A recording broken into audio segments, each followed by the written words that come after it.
Inna lillahi radiyun. This is madness. This is a sickness, this is. This is what this is. That's what Eric Ten Hag fans are. They're vaccinated with the wrong vaccine. And now the neurons in the brain are fried. What up, people? Welcome back to the channel. Welcome back to Saeed TV.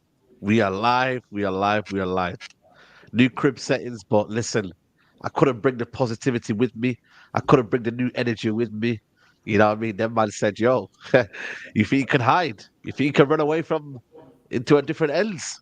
Nah, mate. Same football, same Eric Ten Hag. We're here to discuss it all. You know what I'm saying to you? We got man like Flawless in the building. Flawless, what are you telling me? Everything blessed in the dunya? I'm all good, man. I'm all good. Big up for having me on the show, man. I'm looking forward to it. I wish it was under better circumstances, but here we are. And the new gaff looks nice, man. It was very nice. I appreciate. I was saying, lovely setup. Appreciate, man. Big up to Rants. You know what I'm saying to you? There's more disses, there's more things going on apart from football, but it's all madness at the minute right now. What are you telling me, Rants? Bro, it's this, yeah. It's going off still. It's going off tonight. It's going off. Bro. Listen, we will be there. We will be there. You know what I'm saying? Bro, it's going off, bro. Do you know what I'm saying? This is tonight is the night, bro. Tonight is the night. Yeah. This season was leading up to this. It was always going this way. The manager losing his dressing room. Certain man that people stuck their neck on the line to defend. Hey, bro. Bruv, this is why I got the back, bruv. Man have to acknowledge me tonight. You have to acknowledge me, bro. Because I told you, man, about Skeletor, bro.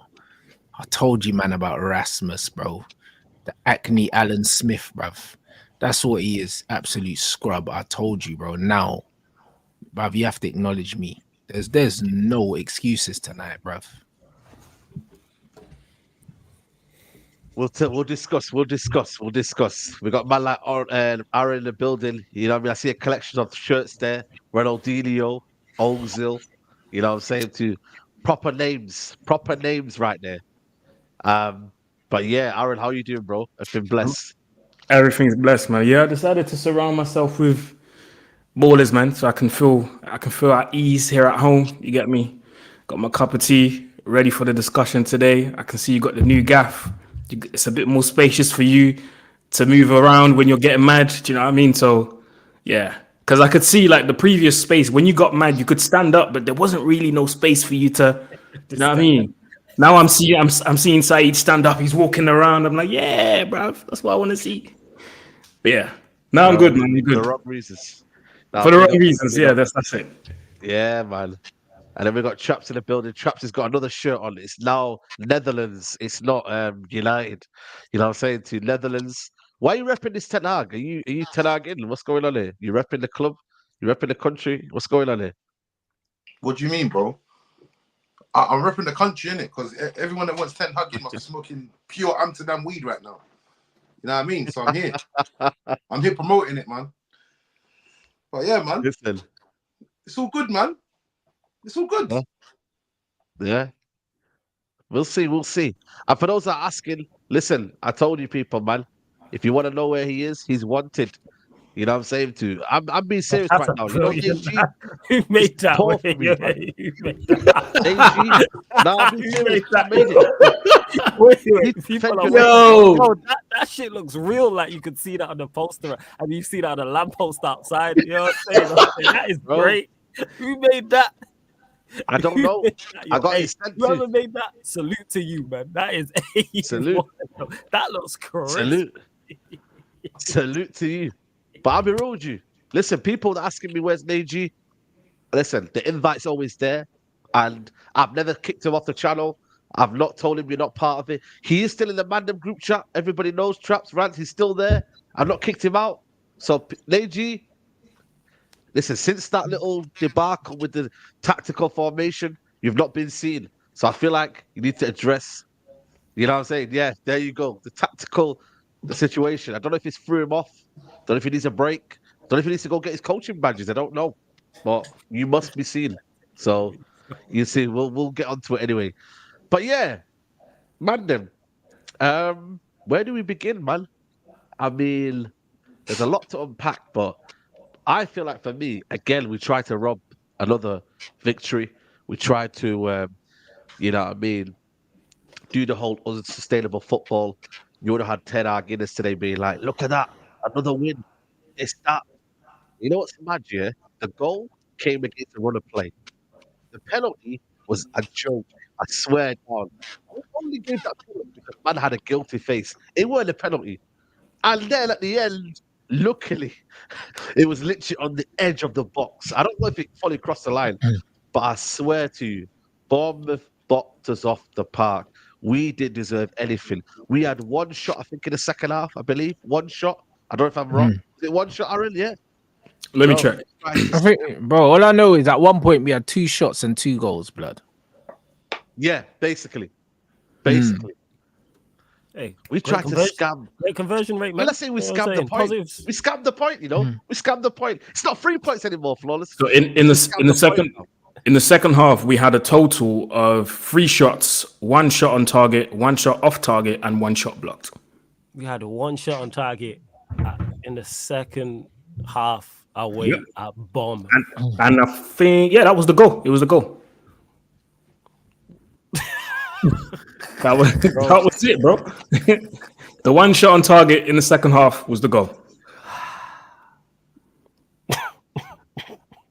This is what I'm trying to say. This is what I'm trying to say, man. You know what I mean? Flawless chat to me, man. You start. You get me? Like, what are you saying? It's just one of them. I told you so. Or what are you saying? It's the same thing over and over again. The only difference is we might be playing in red or we might be playing in white. But it's the same thing. Despite the result, whether we win, whether we lose, whether we draw, we know it's going to be horrible. We know the performance is going to be horrible. Let's forget results for a second. When is the last time we actually played well for any significant amount of time? Forget from a whole 90 minutes. Forget that. I'm just saying for half an hour. When's the last time momentum was with us for a significant amount of time in the game?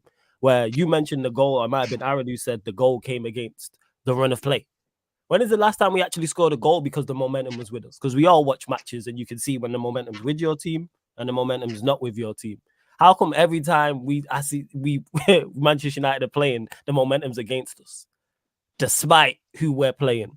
Let's not. I don't want to hear that. We can't even say, "Oh, Bournemouth are in great form," or "Bournemouth are a great side," or "Bournemouth have a fantastic home record," or anything. Or Bournemouth have any fantastic players. No one ain't jumping up and down trying to sign any Bournemouth players.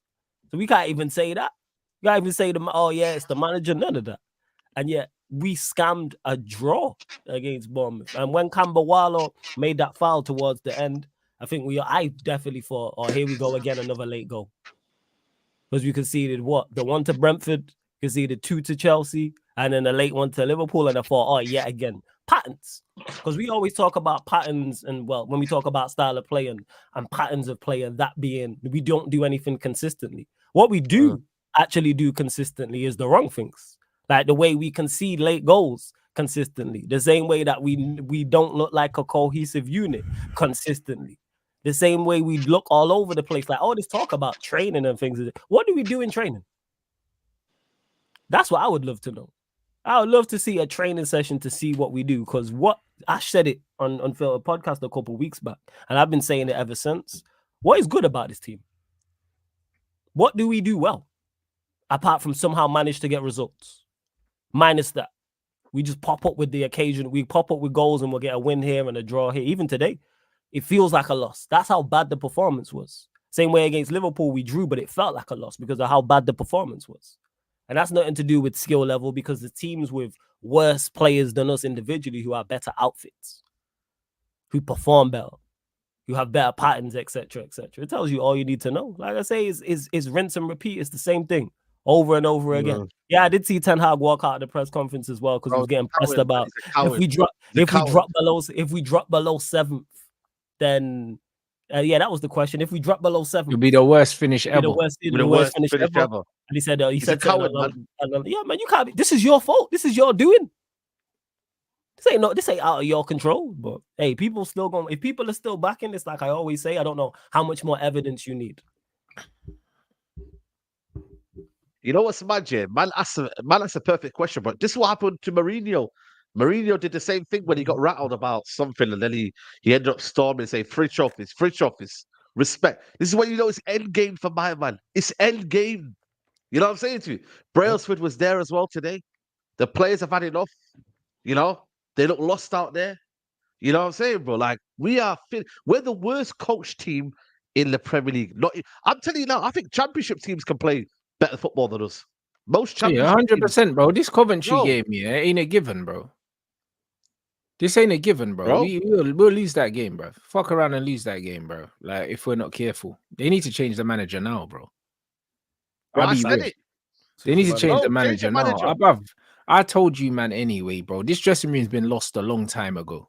Like, man are talking like the dressing room only just been lost. The dressing room been lost time ago.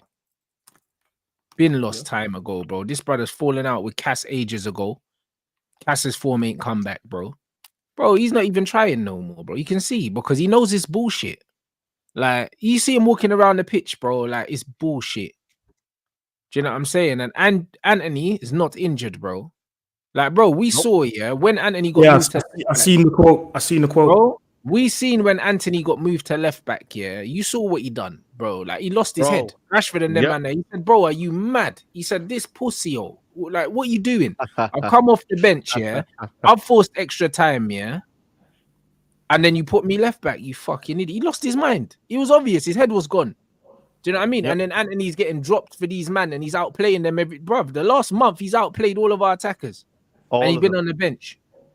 So he lost his head. He probably told my man something in training, bro. Got dropped. I don't have a problem with that. Do you know what I'm saying? I don't have a problem with that at all. But then now, this Garnacho guy, who a lot of you man have gassed up here. Now this guy thinks, this guy thinks that he's some superhero. Name names, man. Let's see if they're gonna treat him the way they treated Jadon Sancho. Because apparently you can't answer back the manager. But this brother's out here liking tweets. Is that right?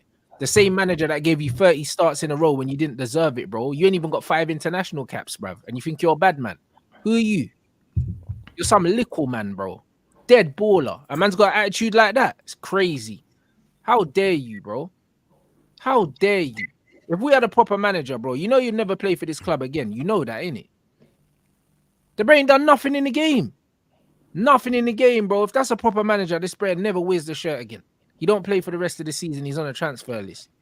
Do you mean you're liking tweets? I gave you a career. Man was playing every week when you weren't playing well, blood. Man started 30 plus games this season. You got like 6 goals, blood, and you're liking tweets. Because I took you off because you were playing shit. You were actually playing shit. It was between him and Rasmus, a toss-up who was getting taken off. It was a toss-up. It could have been either of them. Could have been either of them. For Rashford in the mix too. Brother, I hear that. But the difference between Rashford, and the other two, is it's a Rashford, bro. That's it. Whether you like it or not. Because like man said, Rashford's the only one that Man United never spent money on. Man United spent money, and brought him over here, Do you know what I mean? Brought his family over here. Man got new teeth and everything, blood. So he owes Man United something. Rashford, we didn't pay no money for. Rasmus Højlund, bro, we done some mad money laundering to get this youth over here. That was crazy. That was some inside trading or something. 72 million for that. Same agency. This guy's a scrub, bro. This guy wouldn't even, bro. He wouldn't even cut the mustard in League 2, bro. He's a bum. This guy can't even hold the ball up, bro. I told you, man, that he was worse than Weghorst. Man wanted to argue with me, blood. I'm sure he's here somewhere, bro. Bro, he can't chat to Weghorst. He can't chat to Igalo. He can't talk to no one, bro. This is the worst striker in Manchester United history. He's got time on his hands, though. That's what he's got. No, he hasn't got time in his hands. He's not gonna be here in 2 years, bro. He's not gonna be here in 2 years. He ain't got time on his side, bro. The stuff that he needs to learn, he'll never learn it, bro. He's not Man United quality. When I spoke to the Mandem in Denmark, they was laughing, blood. Them man were busting up. They said, 70 million. It's crazy. They couldn't believe it. They said to me, yo, you man got finessed. Bro, they don't rate him like no first touch. No first touch, man. That's the problem. It's crazy. Go on, Aaron. It's crazy because from not the first game, because the Arsenal cameo was kind of all right. Because I remember when he first came in, I was like, all right, cool, it looks good, but there's some stuff to work on. But from the second game, the first start, I said, listen, I said very early doors, I said, this guy needs to do other things than just backing up against defenders and try and wrestle man all the time, because it's not going to work. I get at the beginning, I also said he was trying to prove himself too much, to prove to the world that he's a 6'3" striker. He's tall. He's robust. He was trying to prove that too much, rather than trying other stuff, and making sure you're at least useful to the team. And now today he was doing the same thing. Backing against defenders. Bro, shout out to Lee in the comments. I'm not going to say that, but yeah, he's right.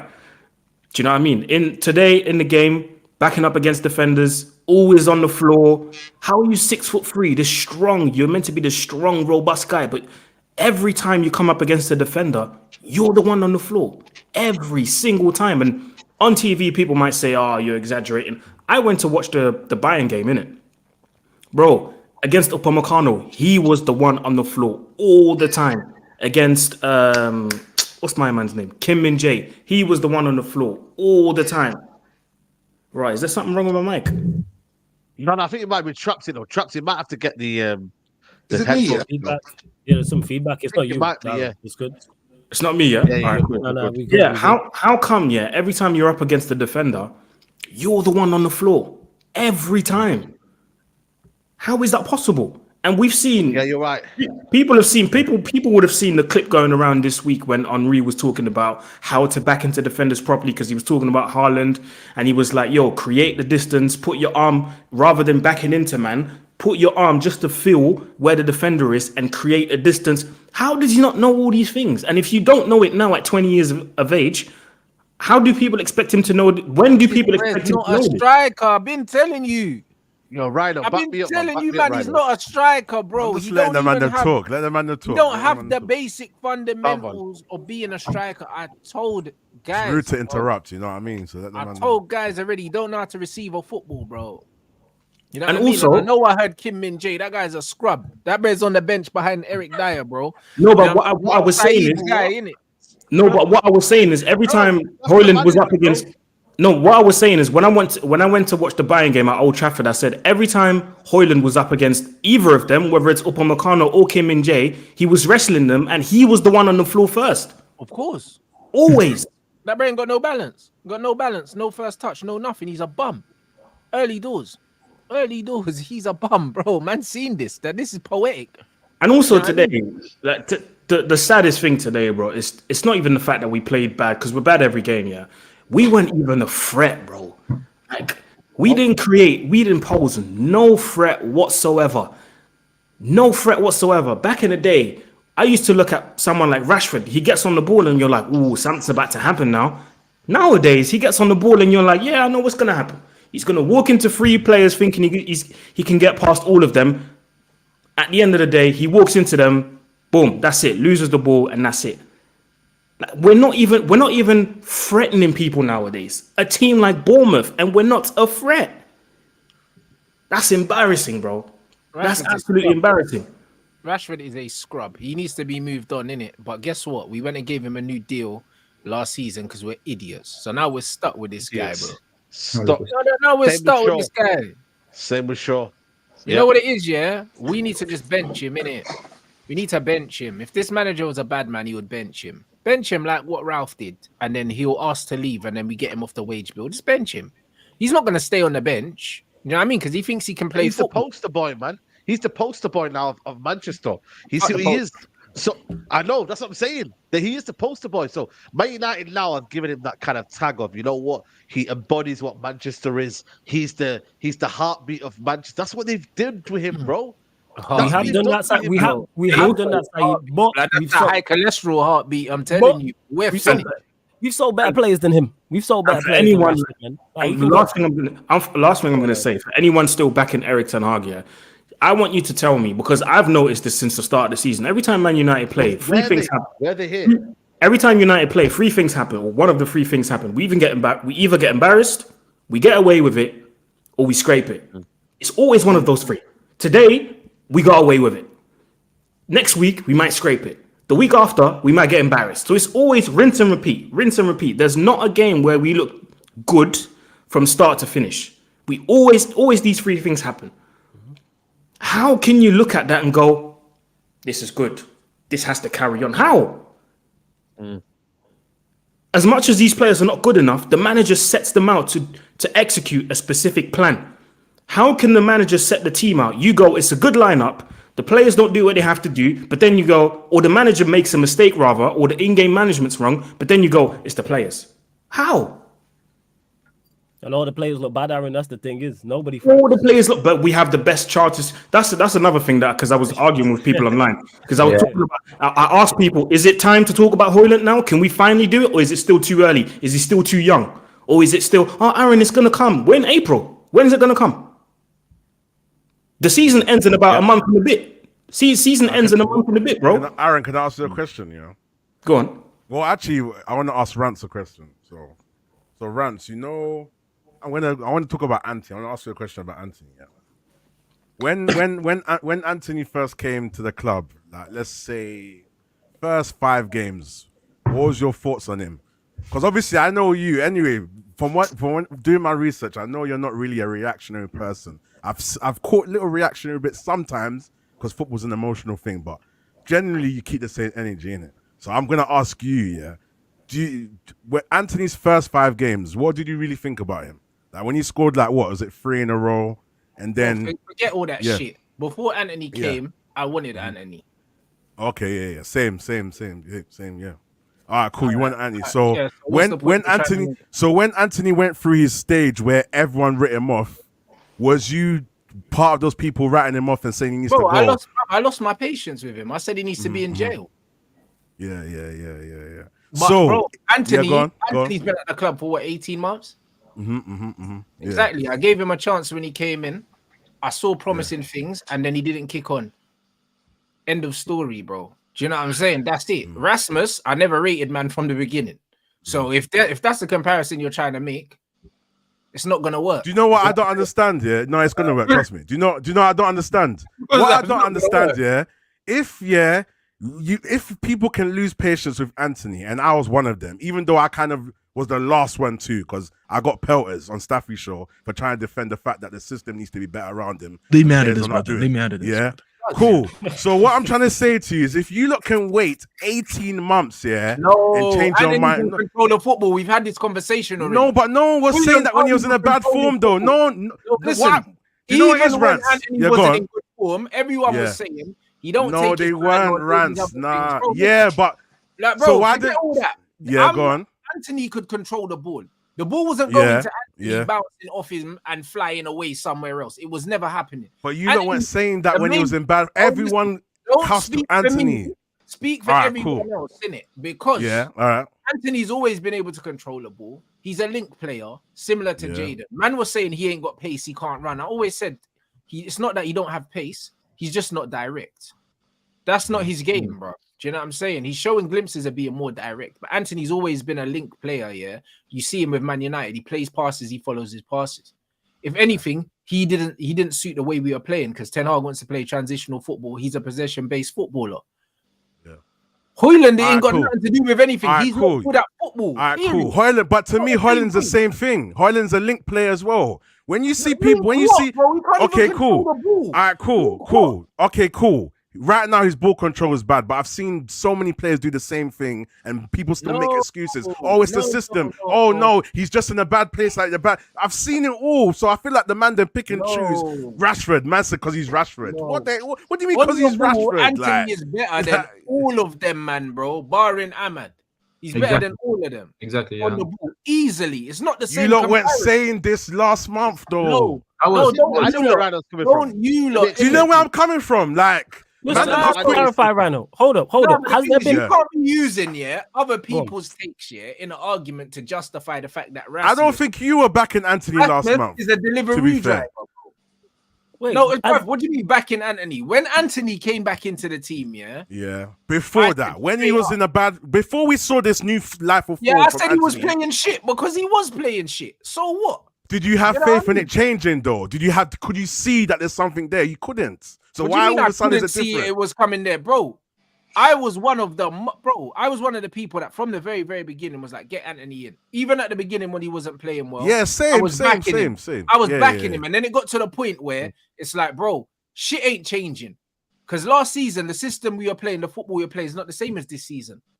This season, he was looking completely different, bro. Bruv, man been arguing with bare people about Anthony, saying, yo, I can't under a different manager. I can't put man is saying now Anthony's dead. So that don't make no sense. So cool. So you know the situation when Højlund was near the corner line and he got basically surrounded. Can't you see that no one's there supporting him? He has no one to pass to, bruv. It does matter. Anthony was doing the same thing, bro. Anthony was looking lost. Bro, you're saying there's no one to pass to. I'm not saying that Anthony's not stinking. I'm not saying Rasmus not stinking, but come on, bro. Shield the football. Shield the ball. What's the Number point? Number one, when you come into a team like United, about Rance, let's be real. So many players have come to this team, good or not, and failed at this club, yeah? But he's not good, though. No, but wait. We've seen... Wikipedia. No, but I'm just saying, we've seen the likes... Okay, wait, Rance, listen. We've seen the likes... We've seen players that are good look so bad at United, so bad that you think what's happened to them. So what I'm trying to say is, why is man so quick to write off a man that was not meant to be the main striker, was overpaid, and you don't know what he's going to do in a good system. You don't even confidence can make you have a bad first touch. Rashford had the Midas touch last season. Where's it gone? But where's it gone? In terms of Bro, wait. What, Adam? You're telling me Rashford wasn't able to place the ball bottom corner and take certain shots from wide angles that we were shot were going in consistently. Rashford's shooting was good last season. During that patch, his shooting was good. Let's be real. His shooting was A1 during that patch. A1. He did have a purple patch. A1. So where's that touch gone now? His touch has gone as the same way, bro. He's been dead, bro. Louder Rashford. You're comparing him to other squads. Listen, yeah. Højlund, when Højlund scored them 7 goals in 6 games, Bearman had chat for me, bro. So now you're talking about confidence. Ain't confidence, bro. The guy got lucky. Of course it can be. Of course it can be. Of course it can be. Because the same way we say Casemiro's doing the same shit. Casemiro is bad. He's a quality player, but he's been bad, bro. But man, justify the midfield.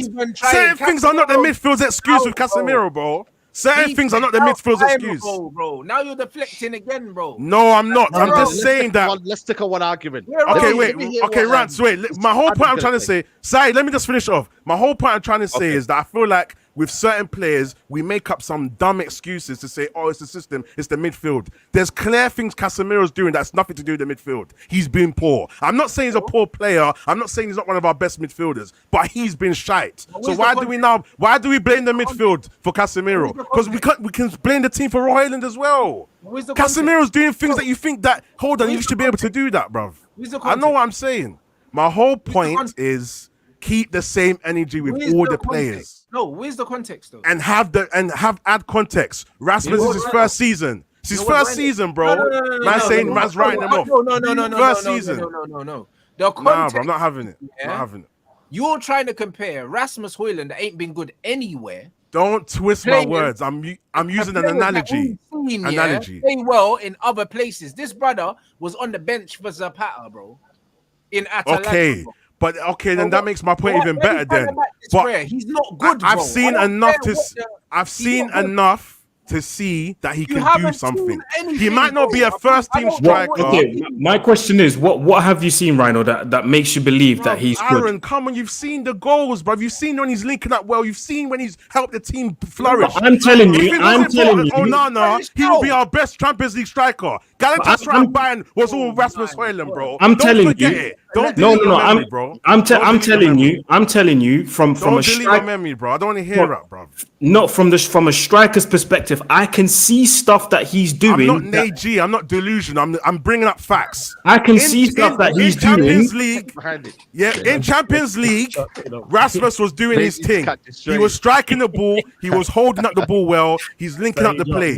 It comes and goes with young players. Inconsistency happens with young players. It's the same way people are calling Haaland shit now. It's the same sort of energy that I don't get, bro. Haaland's not a shit player, bro. I'm telling you, bro. Let Adam come back in because Adam wanted to say something. Adam, you come in and Yeah, say We're you're too right. emotional. We're too rash. We're rash. No. Yeah, you know what? Okay, You know We're what? moving like old Gabriel right now. Red cards, bare red cards and that.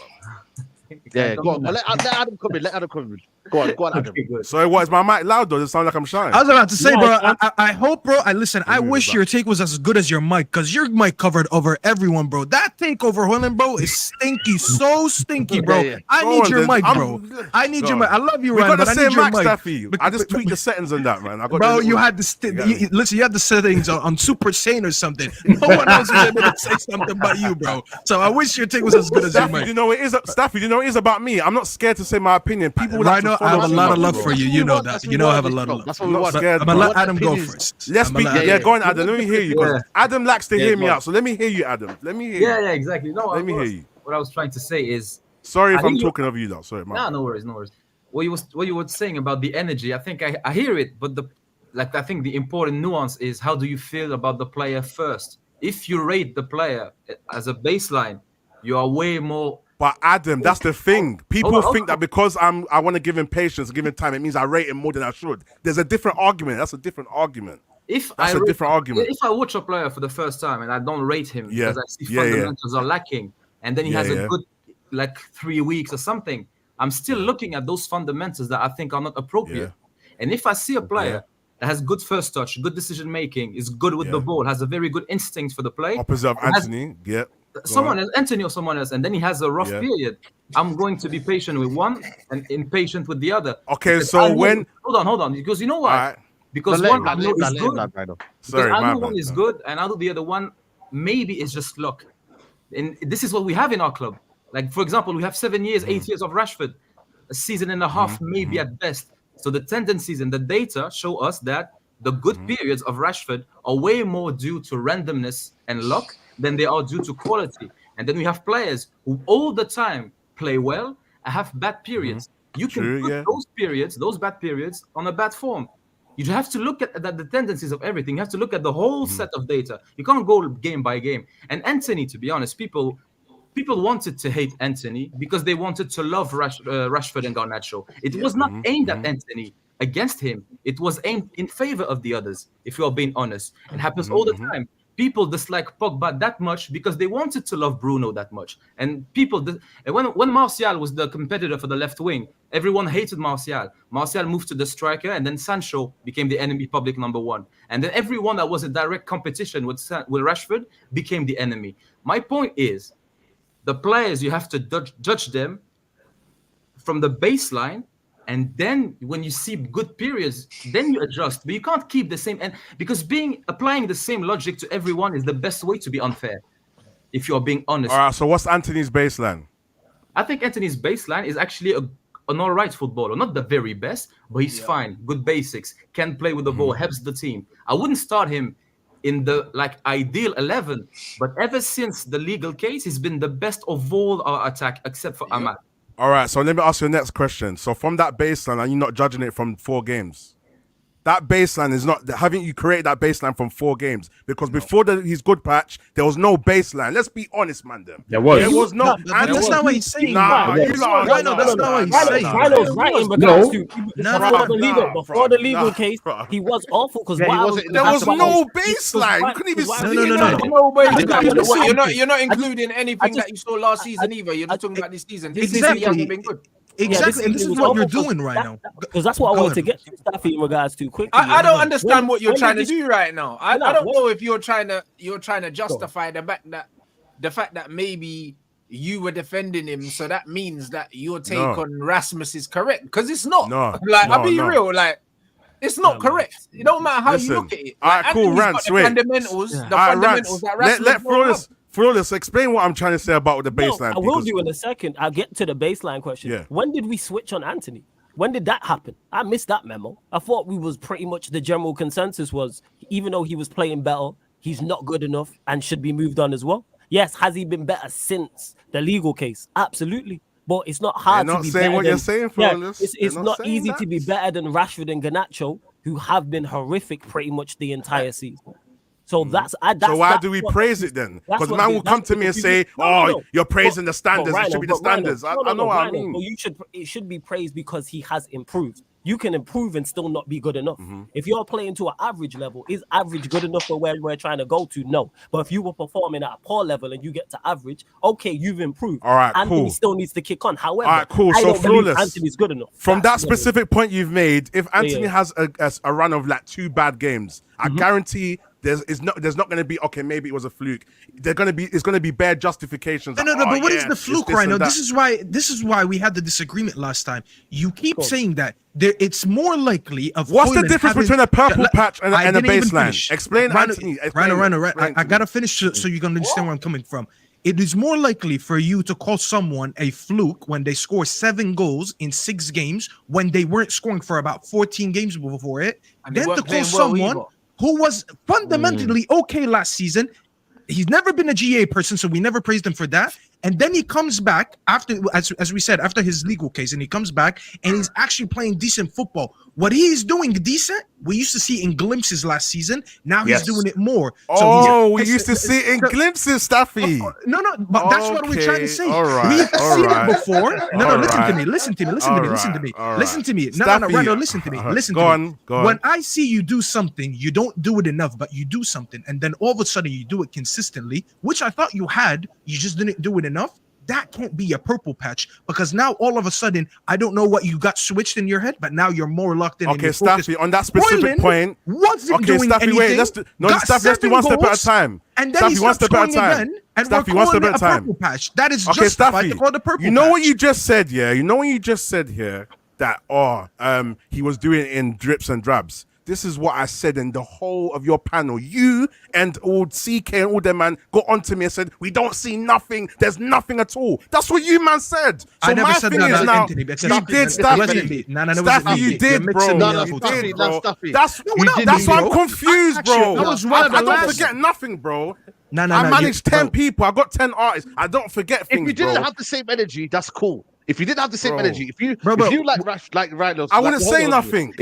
The energy I had with Anthony, I'm gonna stay on it, Saeed. Listen, I'm gonna stick to the same logic It's with new Anthony. energy stuff. Anthony It's is new a victim. energy, No, bro. You know I stand on business, bro. So let me finish this here. You generally stand on business. This time you're not doing it, bro. Because I had you, this bro. energy. Listen to me. I had this energy with Anthony that he was overpaid for 100%. Because I'll tell you why. Any club that foolishly spends almost 80 million on Forget the someone money. who Forget the money. Let's stick to the point. You need to understand where I'm coming we're from. going in You're circles. not Everyone's letting going me to think finish. that. No, but you're not letting Staffy, me just finish answer my right question. now. When You're I not said letting me that, finish right now, now. Staffy, You're when I moving said he crazy has right the now. basics, did you not tell me he has no basics? Yes or no? I never said that, bro. I said he doesn't have the GA. He the doesn't day I have put on the the comp. directness. The day I put in the comp. Okay, bro, Mandem. listen, Okay, bro, okay, this Mandem. is I'm in gonna my head, bro. Bro, you're trying. No, but you're just trying. Wait, let You're me just say trying one more thing. everybody to. Nah, but you're just. Okay, Aaron, listen. Everyone's, I'm gonna say one thing. I'm gonna say one thing. Okay, wait. Chill a second, bro, because this is Okay, let me finish my point first. bro. Let me finish my point. That's You're copyright. talking more than everyone else. No, okay, let me just Yo, finish my point. copyright. I'm getting misunderstood. I'm getting misunderstood. No, Let me you're listen to not what. being misunderstood. No, What's Rance, listen to happened what I'm here? saying.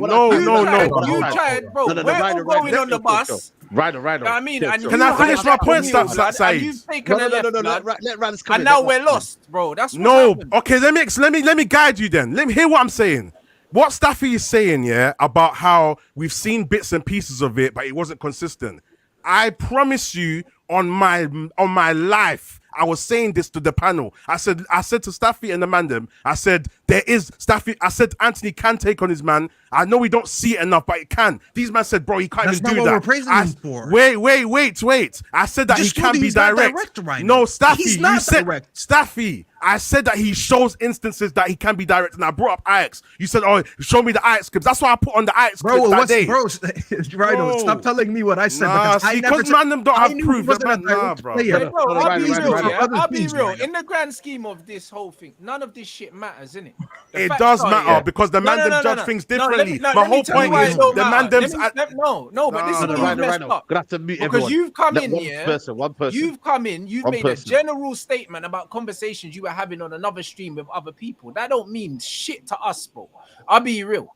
Like, the bottom line is, yeah, every single player you don't judge them the same because there's different nuances in football. If a certain player has certain technical attributes and they show certain competencies, yeah, then you can more look around and say, all right, there's excuses for this player. If someone's technically competent like an Ahmad, or you see someone like even an Anthony or a Sancho or something and it's not working out for them, but they can do the basics, they can receive the ball and pass to their own team, then we can start making excuses, bro. You can't make excuses for a brother that don't do the basics, bro. There was a time today the ball's come to fucking Rasmus, yeah? The ball's gone over his head. He's watched it and then he's turned around and then the ball's gone again. It's like, what the fuck's this Brer doing? The Brer can't even receive the ball. Basic striker body shape. He ain't got it, bro. So when you're saying you're seeing glimpses, you're not seeing glimpses. He has lucky things where things come off for him, bro. The same way Rashford does. Rashford ain't got basic fundamentals either. Nothing. That's all it is. When Rashford scores a banger, it's a fluke, bruv. Because he's shown that he can't do it consistently. Rasmus does nothing consistently well. I don't care what his age is. As much as Anthony's form has fluctuated, when you pass him the football, he controls it. And he's the smallest player on the pitch and he's not on the floor like Højlund. He's not on the floor like Garnacho. He shields the ball and he knocks it off. His final ball, needs work. It's very inconsistent. But he can control a fucking football and pass it, which is more than the rest of these, man. Rashford can't do it. Rasmus can't do it. Do you know what I'm saying? So, like, what are we doing? Like, the parameters are not the same. The parameters are not the same. If you don't have the basic fundamentals in football, I'm not giving you time because that's not something you're going to learn. You don't learn basic fundamentals as a grown-ass man. You don't learn those Before you go, Rhino, let's take a breather. Let's do a super chats. Guys, 4.5K in the building. Please, let's get up to 2K likes. Everyone hit that like button. Yeah, run up the likes, man. Meters and gold. Yeah, run up the likes, man. Motivation meters and goal difference. Also, saw Natural liking the goldfish tweet on Twitter. United looking like a Metro Boomin album, you know. Rance, I know you think Garnacho is shit, but come on. Bernie said Jared is a top player, and I think Garnacho will be the same. Say prayer for Umma and Gaza. Listen, he's not going to be a top player like that. Yeah, exactly. Yeah, that's wild. Would you still want Ten Hag out if you knew Southgate was the next manager? He won't be, so I'll let you know that one. So it's never going to happen. Paul Beasley to everyone on the panel and globally, wishing you all happy Vasaki and from the Sikh community. Big up to you, bro. Hope you're well. Rhino, how can Eric Ten Hag cook his rice today? Ransom smoke tonight. We're here for it. Ten Hag out. The power originates in the mind and the body follows suit. If the market says 9 goals and 72 million, you might need to deep that 72 million. Man United paid for 8 million per goal just to back his back. Listen, allow that. Allow that. Yo. We wasted the whole week on the training pitch. What is going on? Speak on 37. Black McTominay, you know, ugly baller. Who's 37? Mino. Trying to crash on Mino. Oh, nah, Galvin. Don't do that. Ten Hag out the door. Awful. MC Neb says once again, silence from the owners have caused uncertainty in the squad while fans blame bad players and manager. It hurts to see us this bad. 17 million player meant to be a main striker is, yep, there you go. Rhino ready to die on Mount Højlund. Rhino, you can go there alone, my guy. Big up to Højlund has done more than Sancho in the United shirt. You don't love him, would you? Listen, come on, man. Surely, man. Come on, man. Let's not do this, man. Yeah, like who loves what? No, like exactly. What's even the conversation right now? Case by case basis. Like Højlund is nothing to do with the other and who's loved and who's not. We're talking here in particular. Yo, he's in Dortmund, man. Allow Sancho. He's in Dortmund. Yeah, he's got a Champions League leg return on flipping Tuesday. Leave him alone. Man. Let's have the conversation about Højlund. Yes, he is. Yeah, go on, carry on. Yeah, Ollie, Jose, and LVG all got the sack, and it was right. Why is manager still here with 60 defeats and breaking all records? This is the worst manager. You know what it is, with the Højlund thing, and I don't want it to be all about Højlund because Garnacho as well, the tweets and whatnot. I feel like for me though, Rhino, I'm a big Højlund defender on here, but I see the Serie A. No, hold on. Let me land, man. Can I just say one thing quickly? No. Today, I know. It seems like I'm moving mad.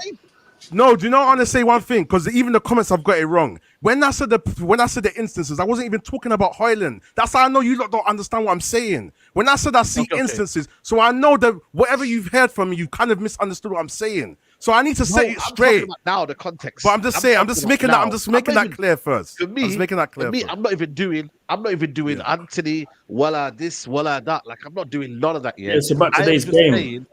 I'm just talking about today's game and what I've seen lately from Hoyland is that I think he gets bullied too easily. I think his touch is off. I think he doesn't anticipate the ball when it's coming in behind. I think his movement is very, very poor.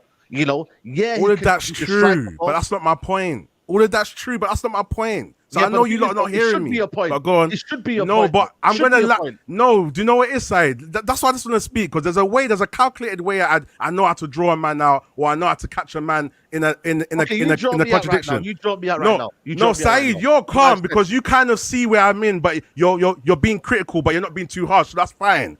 My whole point is, I'm new. Listen, I ain't been to this.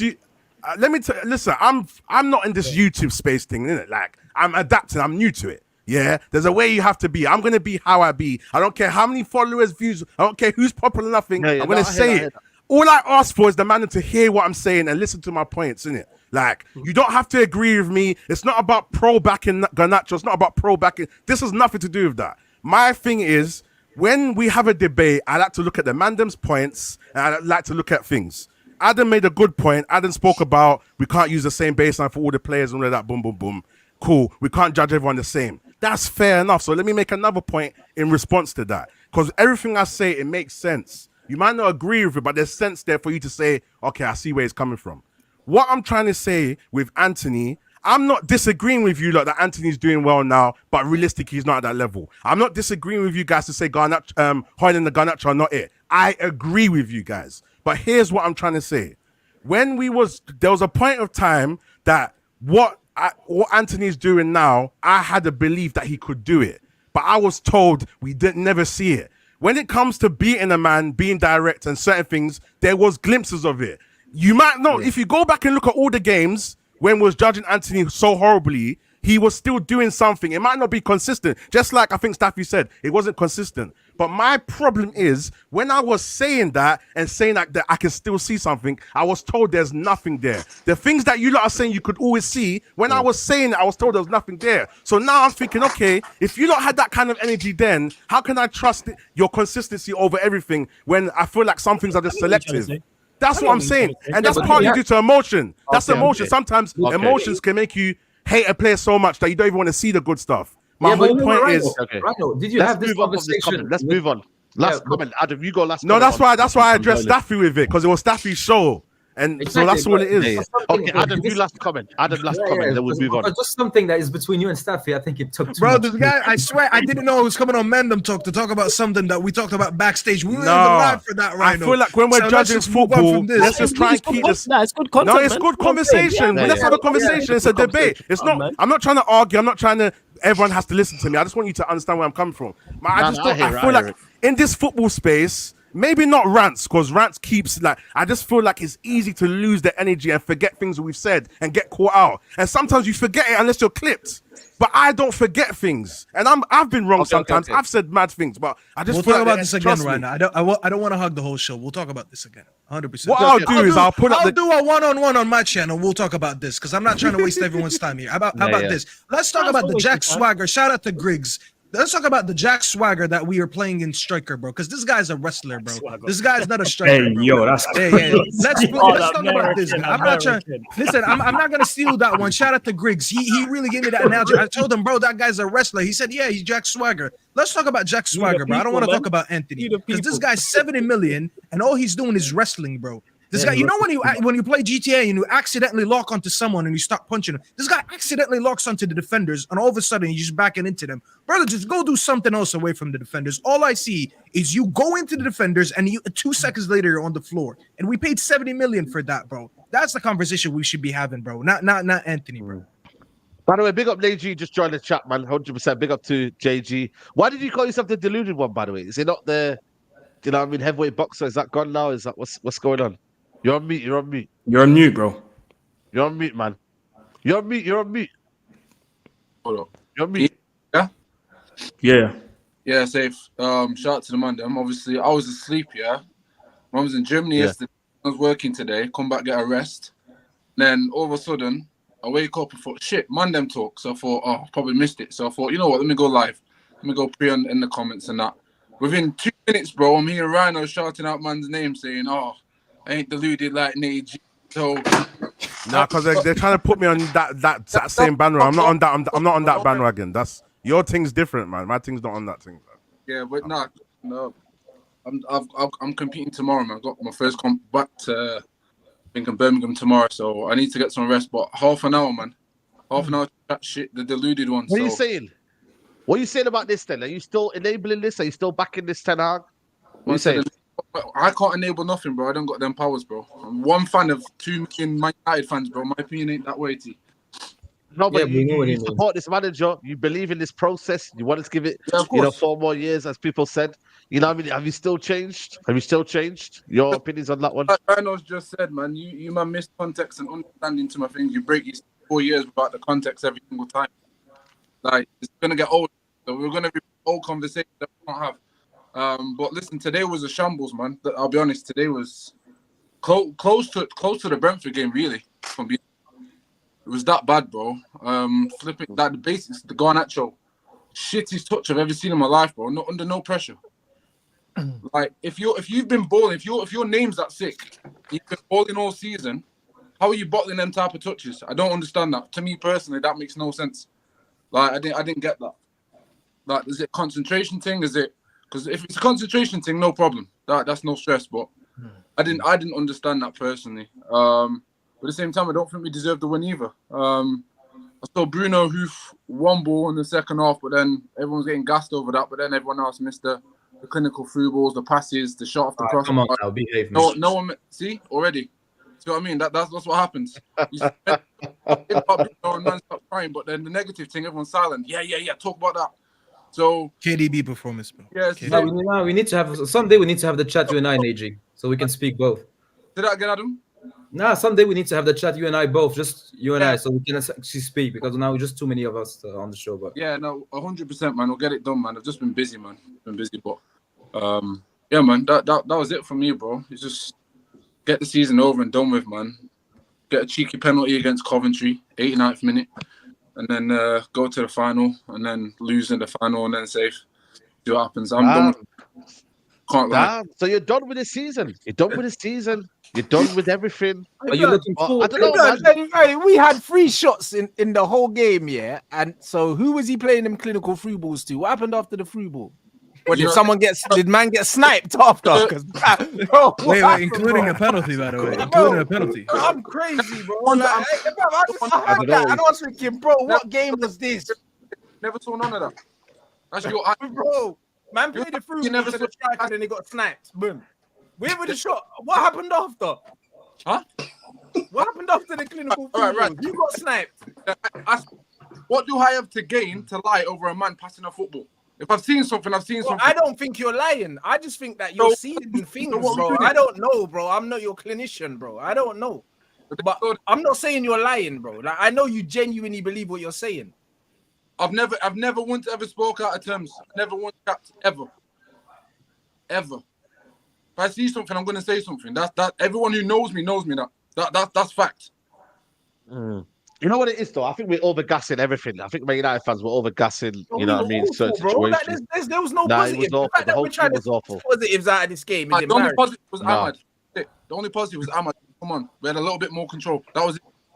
I can't even lie. Yeah, but we couldn't create. We couldn't do nothing. Like, I'll be honest with you, the whole thing was shit. Man. One player ain't gonna do everything. Same way when people blast Casemiro. Yeah, he may have had a bad performance, but one player ain't gonna solve everything, man. You know what I'm saying to you? So it's a system situation. Do you remember, Saeed, the thing with Casemiro? I was against it from the summer we signed him. Do you remember? Yeah. I said if the goal is to play with the ball, he cannot be the deepest player. Like it's just a complete misprofile. And I was against it, and people said, no, he's done it in Madrid and this. Nah, if you've watched Madrid, you know he played next to 3 players in midfield when they were good because they played with in a diamond, in a front 2. And when you have a diamond midfield, you have one that is close to the centre backs, but you basically have a 4-2-3-1 up front. You have three midfield players ahead of him. So basically, the double pivot is Kroos and Modric, and the number 10 is Isco. And then the deepest player, Casemiro, in that point, can actually do what he's good at. But when they play with Bale, Ronaldo, and Benzema, and he's the deepest player, and the two number 8s are Modric and Kroos, the ball never gets to the forward. And Madrid struggles to score goals when he was playing deepest in 4-3-3. And we have the exact same thing. And when Matic was playing with us, and we played 4-3-3 with Herrera and Pogba, the ball struggled to get to Lukaku and Sanchez and Martial all the time. And the symptom is us not scoring. The problem is the deepest player in midfield. And people seem to get it completely wrong all the time. Casemiro is one of the problems in the team, not because he's not good, because the manager's taking the piss playing him there. And that's simply what it is. Yeah, that's one thing I feel. He struggled today, though. Yeah, I was gonna say that as well. It's one thing that I failed to understand. Like, how can you see that you set a system up and you told your players to execute that system? You can clearly see that something's wrong, and you let it happen for multiple minutes until something goes wrong, and you still don't change it. And when everything goes tits up, that's when you decide to change stuff. But it's already too late, and everybody could see within the first. And sometimes in football. And this happens with everything. I remember an agent once spoke to me. He was scouting for a scout was speaking to me, and he was like, listen, sometimes we go to watch games. It doesn't take us longer than 20 minutes to define whether a play is good or not. Or it doesn't take us longer than 20 minutes to define, this system's good, this system's bad. We could see within the first 15 minutes, this is not going to work today. With Casemiro being the deep line midfielder. Kobe, loved the guy to bits. The kid, he's amazing, but he was struggling today. And from that moment in the first half where he got caught on the ball and Bournemouth went on a counter-attack, I said, you need to change this now. Because if you don't change it, the kid's going to drown. And the last thing you want to do to a kid like that is let him drown and then go, but I set out the system, it's the players. Nah, you need to help them. You need to help them. Exactly. And you know what, Aaron? If you don't know what is the problem, you don't know how to fix it. And this is the problem we have with the manager. You know, when you build something, you don't think there's a problem. You don't think there's any problems. Exactly, because if you try to build something, but you have no engineering knowledge or whatever of physics, and if something breaks, you don't know how to fix it, because in the first thing you don't have a clue why it was holding on. And it's basically the same thing with the manager. Bro, true. You know what's mad, yeah? Every single team outplay us. Every single team outwork us. Every single team, you know what's mad, yeah? There's no style with United. It's actually crazy. You know, every time you think, you know what, today we'll get a little bit of patterns or style of play. There's nothing. It's actually nothing. Why, Saeed?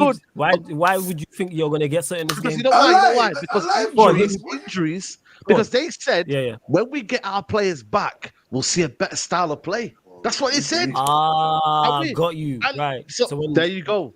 So when that was their coach for a while. Was it Martinez and Luke Shaw and the missing pieces? Got you.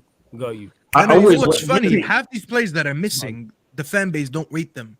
So if you don't rate Anthony, you don't rate Shaw. Yes, we rate Martinez, but he's been out basically. They do like Shaw, bro. I can't lie, bro. And a lot of us don't. And I've died on this show before, and that's fine. Yeah, bro. They think he's the best left back in the world. No, I rate him, but I'm just going by what the fan base says. They don't like him. They don't like Anthony. The manager clearly didn't like Varane at some point of this season, so it doesn't matter if he's injured, right? And you can only say Lisandro. So if all these guys that you don't rate are out, and we keep chopping and changing anyways, at some point, I've seen everyone play this season. Everyone at some point played. And the performances is the only consistent thing. So it doesn't matter who I rate. It doesn't matter who you rate. At the end of the day, all the players that we rate or don't, they all look shit. Exactly. And they don't want to pull out the manager. That's the thing. On top of that, if your system only works when certain players are available, that means your system is not sustainable and it's 100%. Not very good. Bro, if you're relying on individual quality to make your system work, that's not the case, because all of the teams in the league, bar Chelsea, all have a system and all have injuries, and they all play the same way despite who is playing. Yes, the quality will drop off if you don't have your first teamers. How many injuries have Newcastle got? And they just battered today. 100%. How many injuries they got? 4-0, and they just battered Spurs. What are we talking about here? How come all of a sudden I see teams who don't spend our money and don't have our quality all have a system in place, and you know how they're going to play despite injuries? That's why I don't hear the excuse of that. But people will continue to make excuses. They had no back line at some point this season, and right now they're ahead of us in the league. They had no back line, bro. And we're talking about injuries when it comes to us only. Nah, bro. These guys need to have accountability in Go on, life. go Stop on, blaming everything around you. It's these people, the Go on, ones that Deji. still don't blame Ten Hag, to me, it's crazy because they just lack any accountability with any of this stuff. When you look at everyone around us, everyone had injuries. I saw Liverpool win a League Cup with kids on the pitch, with a 16-year-old and 18-year-old. And you're telling me I can't hold these players accountable and I just got to use injuries. You know Nah, what bro, they I'm not allowing that. Because they had Nah. 8 years of structure. That's what they told us, which is hilarious. I spoke to Rhino way back on the and I told him about the mentality. I told you that from early in the midfield. I said, how is it that we go 2-3 goals down, 1 goal down, and all of a sudden the same bunch of players can all of a sudden start playing the manager's style of football? That doesn't mean that they don't have an ability to Do be they able really to. though? Do they really? But at the same time, it's a simple case of how can they apply their talent. Now, applying your talent is not respectfully to do with manager. It's on you, individual. I will move out to that as a previous footballer myself. I will as well from an athletic standpoint. You have to take accountability at some point to apply your talent. You can have all the talent in the world, but you have to apply yourself. Are we now seeing that these players have gone past the whole season, gone through all the fuckeries and gone, I no longer want to apply my talent and they'll just leave it at that? Because we've seen this many times. Now, that's not to say the manager ain't messed up. But again, accountability as a football team, as a club, is shared. We spoke about the manager, cool, we've seen the issues. But these players are getting let off 24/7 every single year. Second season in, no matter what manager, same mentality. And that is a culture that has been bred at Manchester United where it's acceptable to down tools and not apply your own talent. I'm seeing that too often. Even midway through the season, we're going down, goals down, and all of a sudden, we'll have a little bounce back in the same game. So why could you not start a game like that?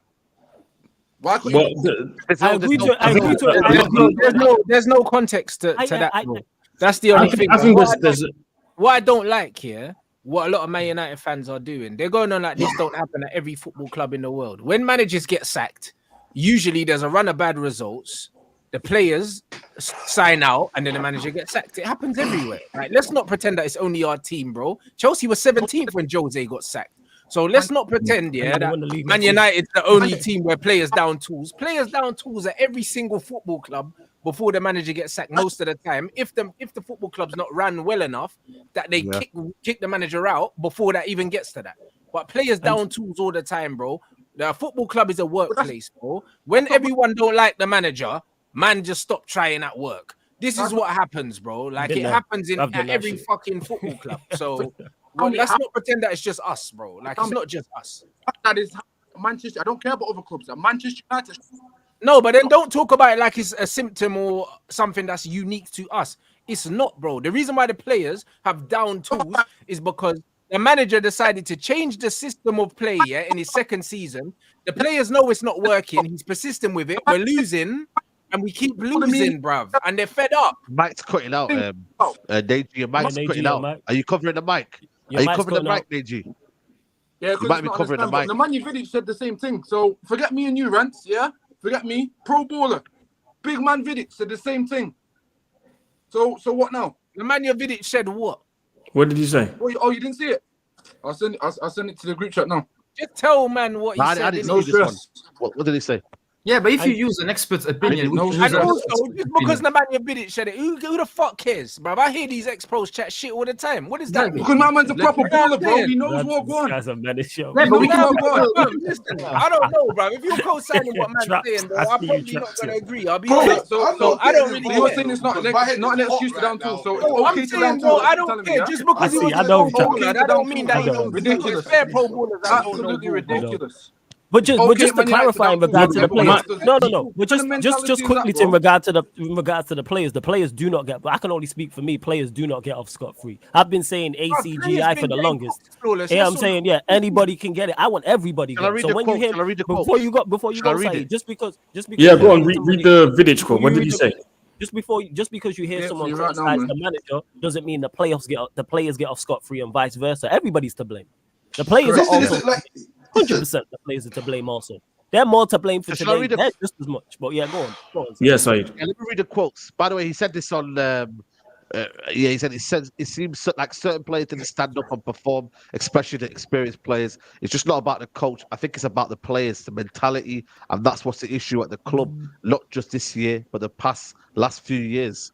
He said, so Jim Ratcliffe and his team have a hell of a job. If you look at the way United played this season, I don't think they are in this situation because they don't have the quality. I think it's because they don't have the mentality. So that's his opinion based, but I think that's wrong. But I think it's wrong. I think it's both. That's why I don't like the term ball. That's why I don't like the term ball job. Things can be the problem at the same time. Hold on. All these ex-pros, yeah. That Vidic or Matic? Vidic. Vidic.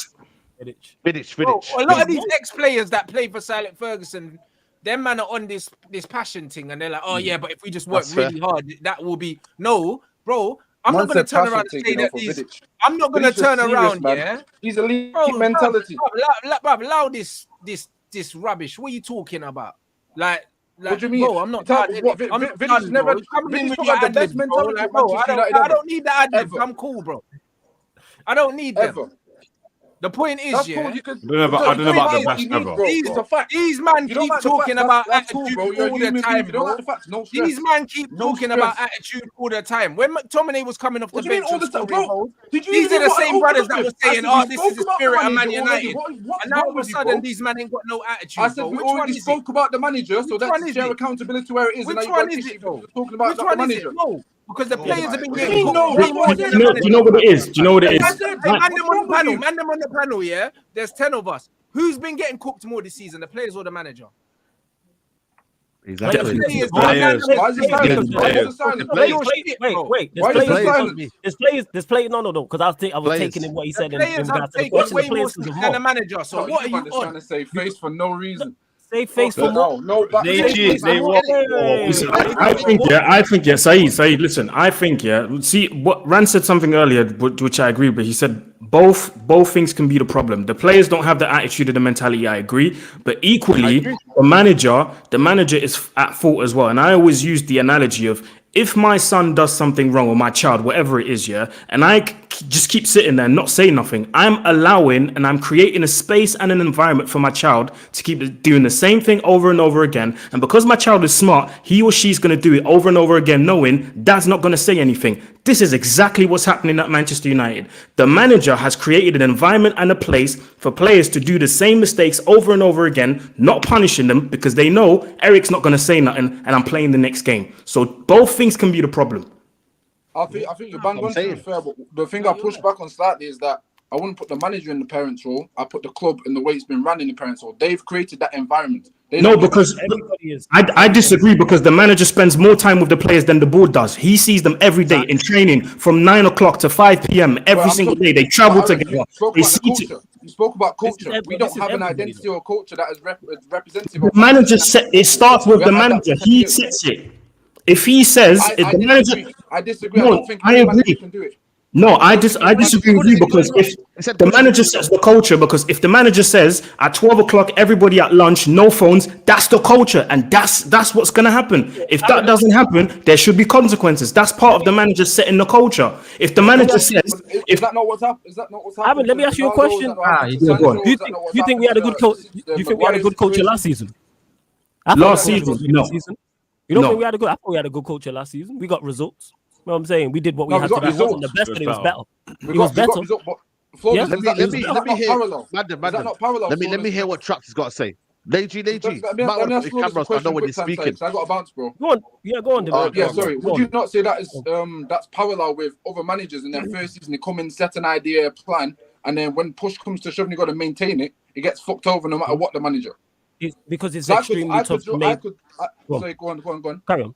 Now, I was going to say it's tougher to maintain because the expectations and the pressure is higher in the second season. Okay. Because the bar was on the floor in the first season, it's easier to come in and exceed expectations because of where we was under the Oli regime. His first season, he did well.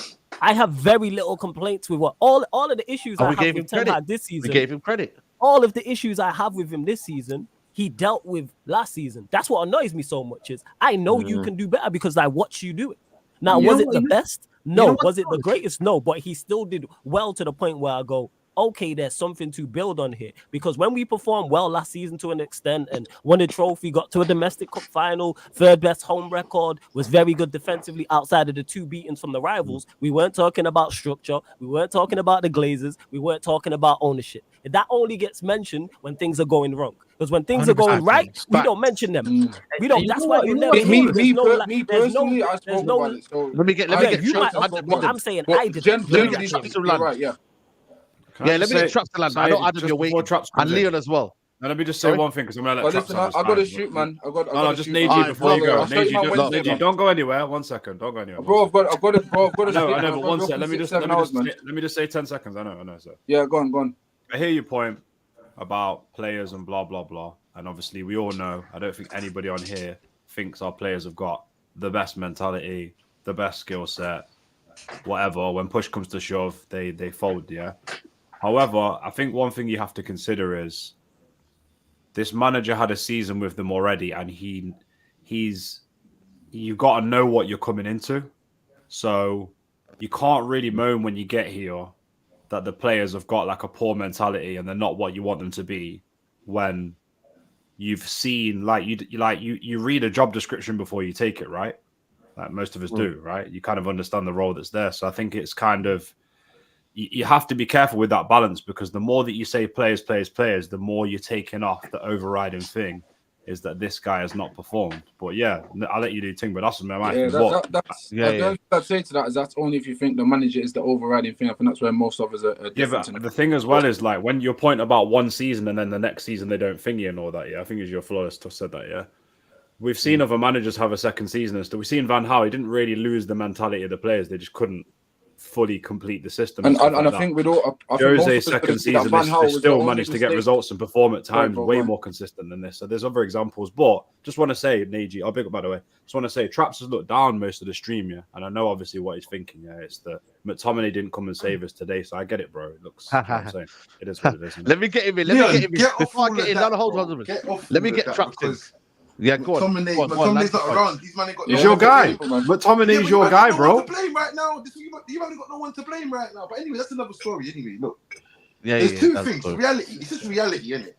Reality is reality, isn't it? Just all it is that the problem with people. Everyone has their perception of what they think or what they think this player is or what they think this player thinks. But the reality of it is this: like you have to look at what you actually know, and what you know about this manager is that.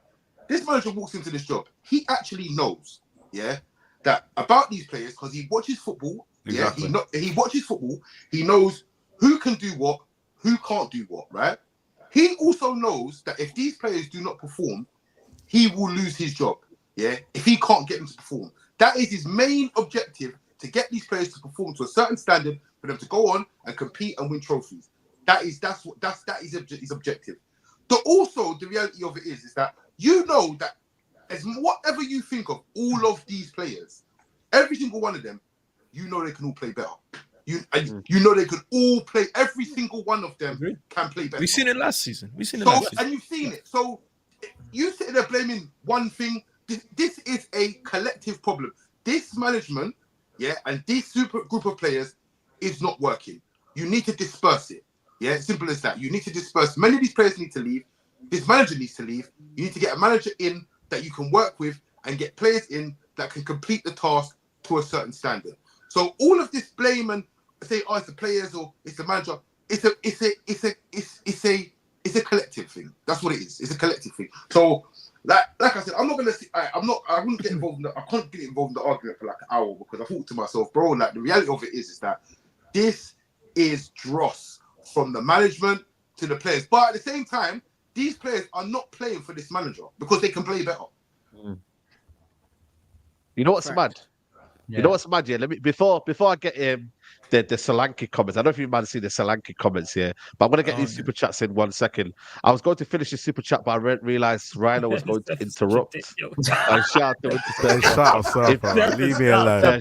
That's my bro, but yeah, dick, yo. Yeah, if Jackson wasn't 10th. In a shit Chelsea team, I would have understood the system and manager. Excuses for Hoyland. Jackson is underwhelming. Hoyland is shit.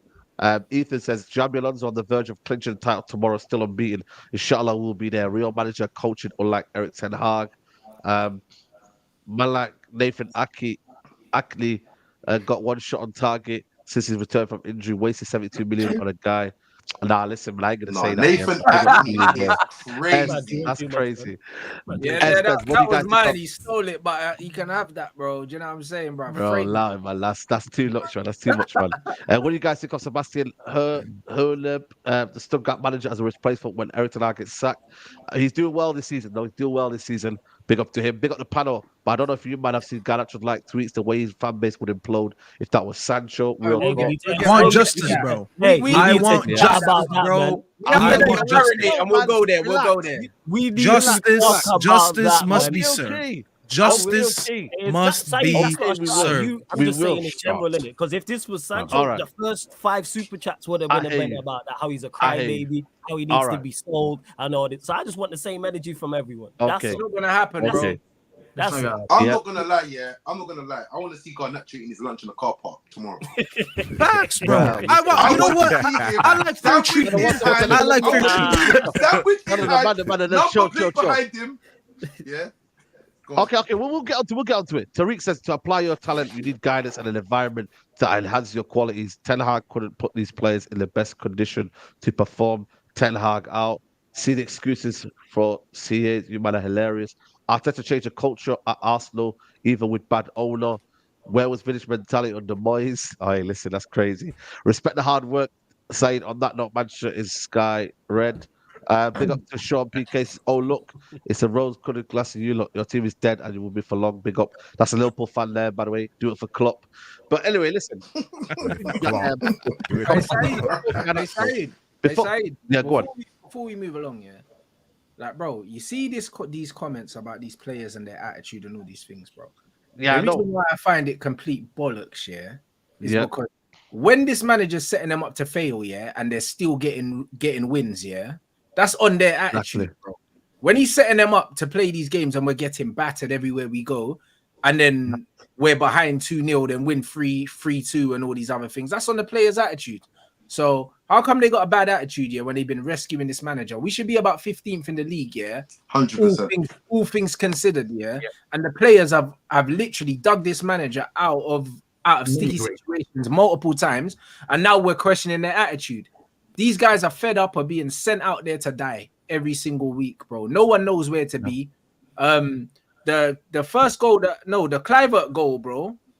If you look at our back line, Dallo steps out, then he doesn't know, should I cover my man on the line? Or should I? So he steps out, and then the ball comes through, and then Kamwala's isolated by himself. He doesn't know, should I go or should I save?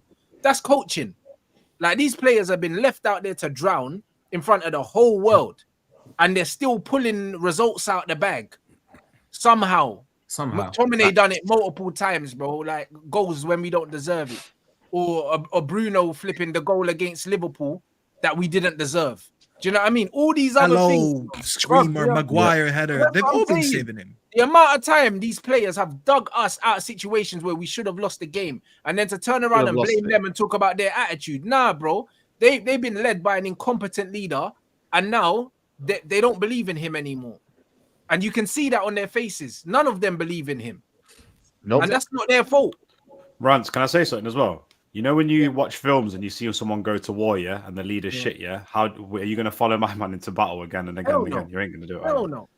That's what I'm saying, bro. You know when you believe in, bro. You know when you believe in your manager, bro. If you trust in your manager, no matter what happens, you're gonna go to war to him, like you said. Yeah. No Even one if he's actually having bad moments and stuff, you still 100%. And it's spot on. It's not a coincidence that we are on a -1 goal difference and we're flirting with European spots. That is unheard of.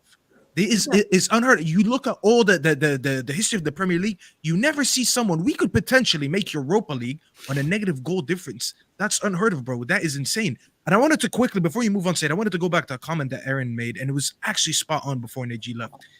Talking about the manager implementing the culture. There is no coincidence that a manager like Xabi Alonso goes into that team last season, I forgot what spot they were in. They were like 16th, 15th, whatever they are. And he took them to a year later to an undefeated team in the league, undefeated in Europe, I believe, and about to win the league after 11 years of Bayern. Mind you, that club had no winning culture because they've never won the league.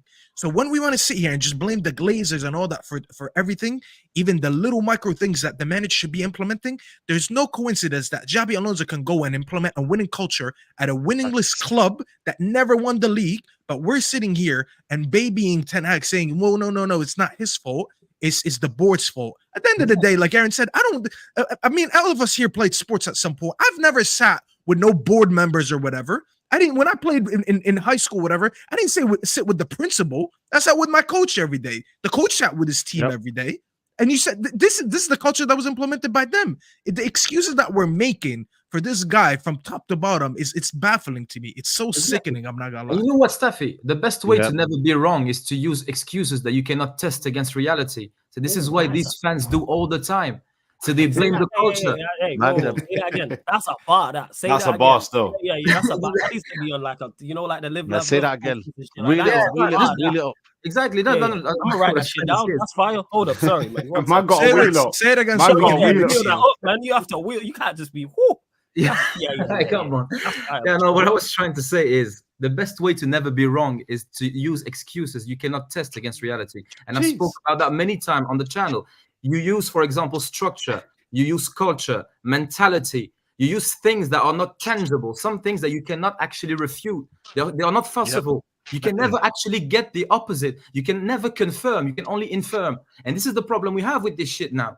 It's the culture. It's this. It's the players on loan. It's the players. Like we need better players in the club. We need better players on the bench. So this is another thing that is absolutely ridiculous because we don't have the bench. So how do you expect the manager to do well if you don't have? So basically, fans are wanting players that are worse than those on the pitch, but just slightly better than those on the bench. You can never actually ever test it against reality, and that is absolutely shocking, man. You know what's interesting with that? Look at this. Before you go, Leo. This is Solanke. Hold on, Leo. Hold on. This is Solanke, man. By the way, we are not happy. Beating Man United is something we love to do. The boys aren't happy. Wow.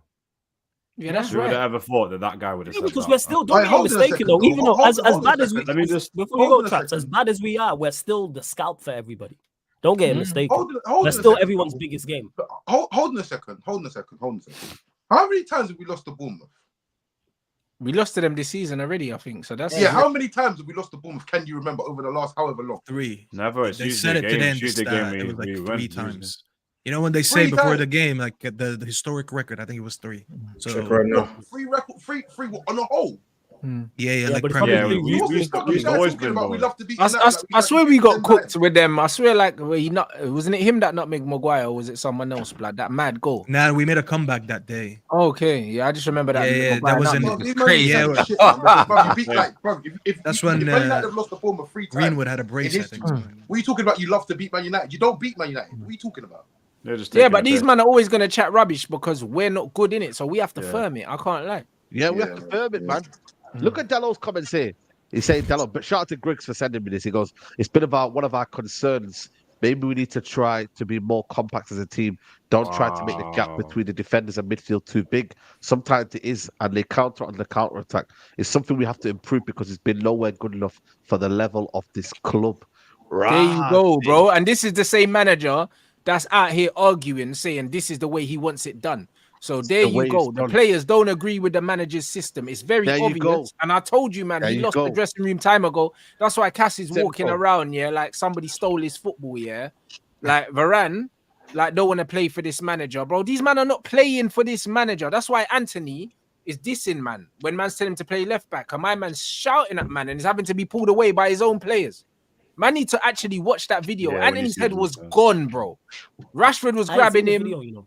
Bro, I'm not gonna let you go. It was in a Liverpool game, bro. In the overtime, when extra time, when we brought on, I forgot who we brought on. Rashford was grabbing him, and a few other players were pulling him away, and he was shouting at the manager like, "Are you dumb, bro?" Because he brought on Ahmad, played him in the attack. I swear we had like 4 attackers, so he needed someone to play in left back. So he put him in left back, and then he pulled him away. I remember. Bro, the bro was screaming, and under glass, bro, he said, "Are you mad, bro? Like what are you seeing? What are you seeing? Are you fried, bro?"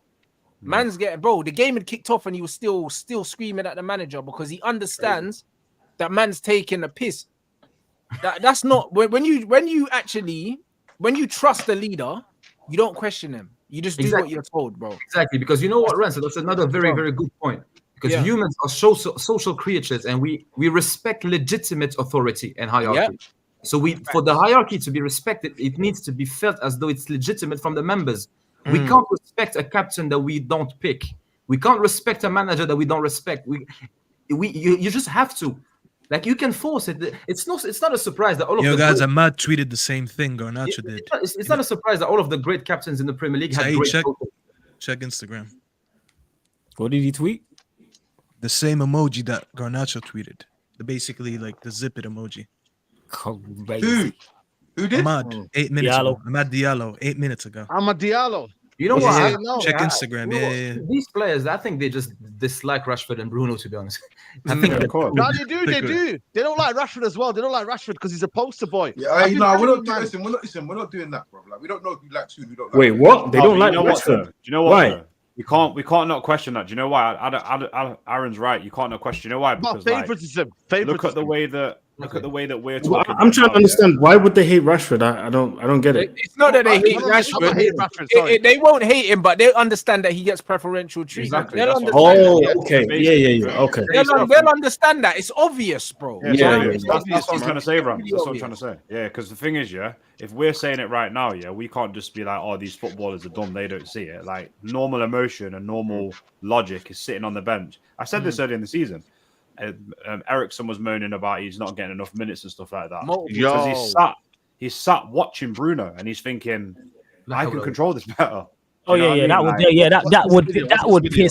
would piss me off. Yeah, mate, he's watching Garnacho and he's thinking, no, I can. If you watch Garnacho, and you watch him mess the ball up 4 times, what's Ahmad thinking? Ahmad's thinking, give me them 4 chances. Do you know what I mean? We see what you can do. So it's a shame, really. But I think, unfortunately, I know you were saying rants about getting him out now. I think Ineos are playing a blinder in a way. I think they're just going to let this roll. Yeah, they're letting him hang himself. Yeah, you know, when you said let pile the evidence up, and I think he's gone. Listen. Bring Wayne Rooney. It's painful, though. It's painful. We saw Big Sam there the other day, boy. This guy's an idiot, you know. I ain't gonna lie. If there's someone to get a result in a final, Sam Allardyce, your time. Man said for one game. One game, man. Sam Allardyce, Hey, listen, I don't know. You might be a one-game manager. Listen, we talked about this the other day. That man there got when did Bolton finish, like 5th or something? 5th, yeah. They got Europe. They got Europe, man. Bro. Sam Allardyce was cold, man. That team was cold. Yuri Zhokayev and JJ Okocha. Zhokayev. He put together was cold, man. No, that team, man, had Ivan Campo out there. I'm like, yo, this is a Real Madrid legend. What's going on? Traps, you're only saying that because he's going to play McTominay. That's the only reason you're saying what I've seen this season, you'll be surprised, you know. He had some big man in his team. Is it? See, I do not mind. It's true. With Big Sam.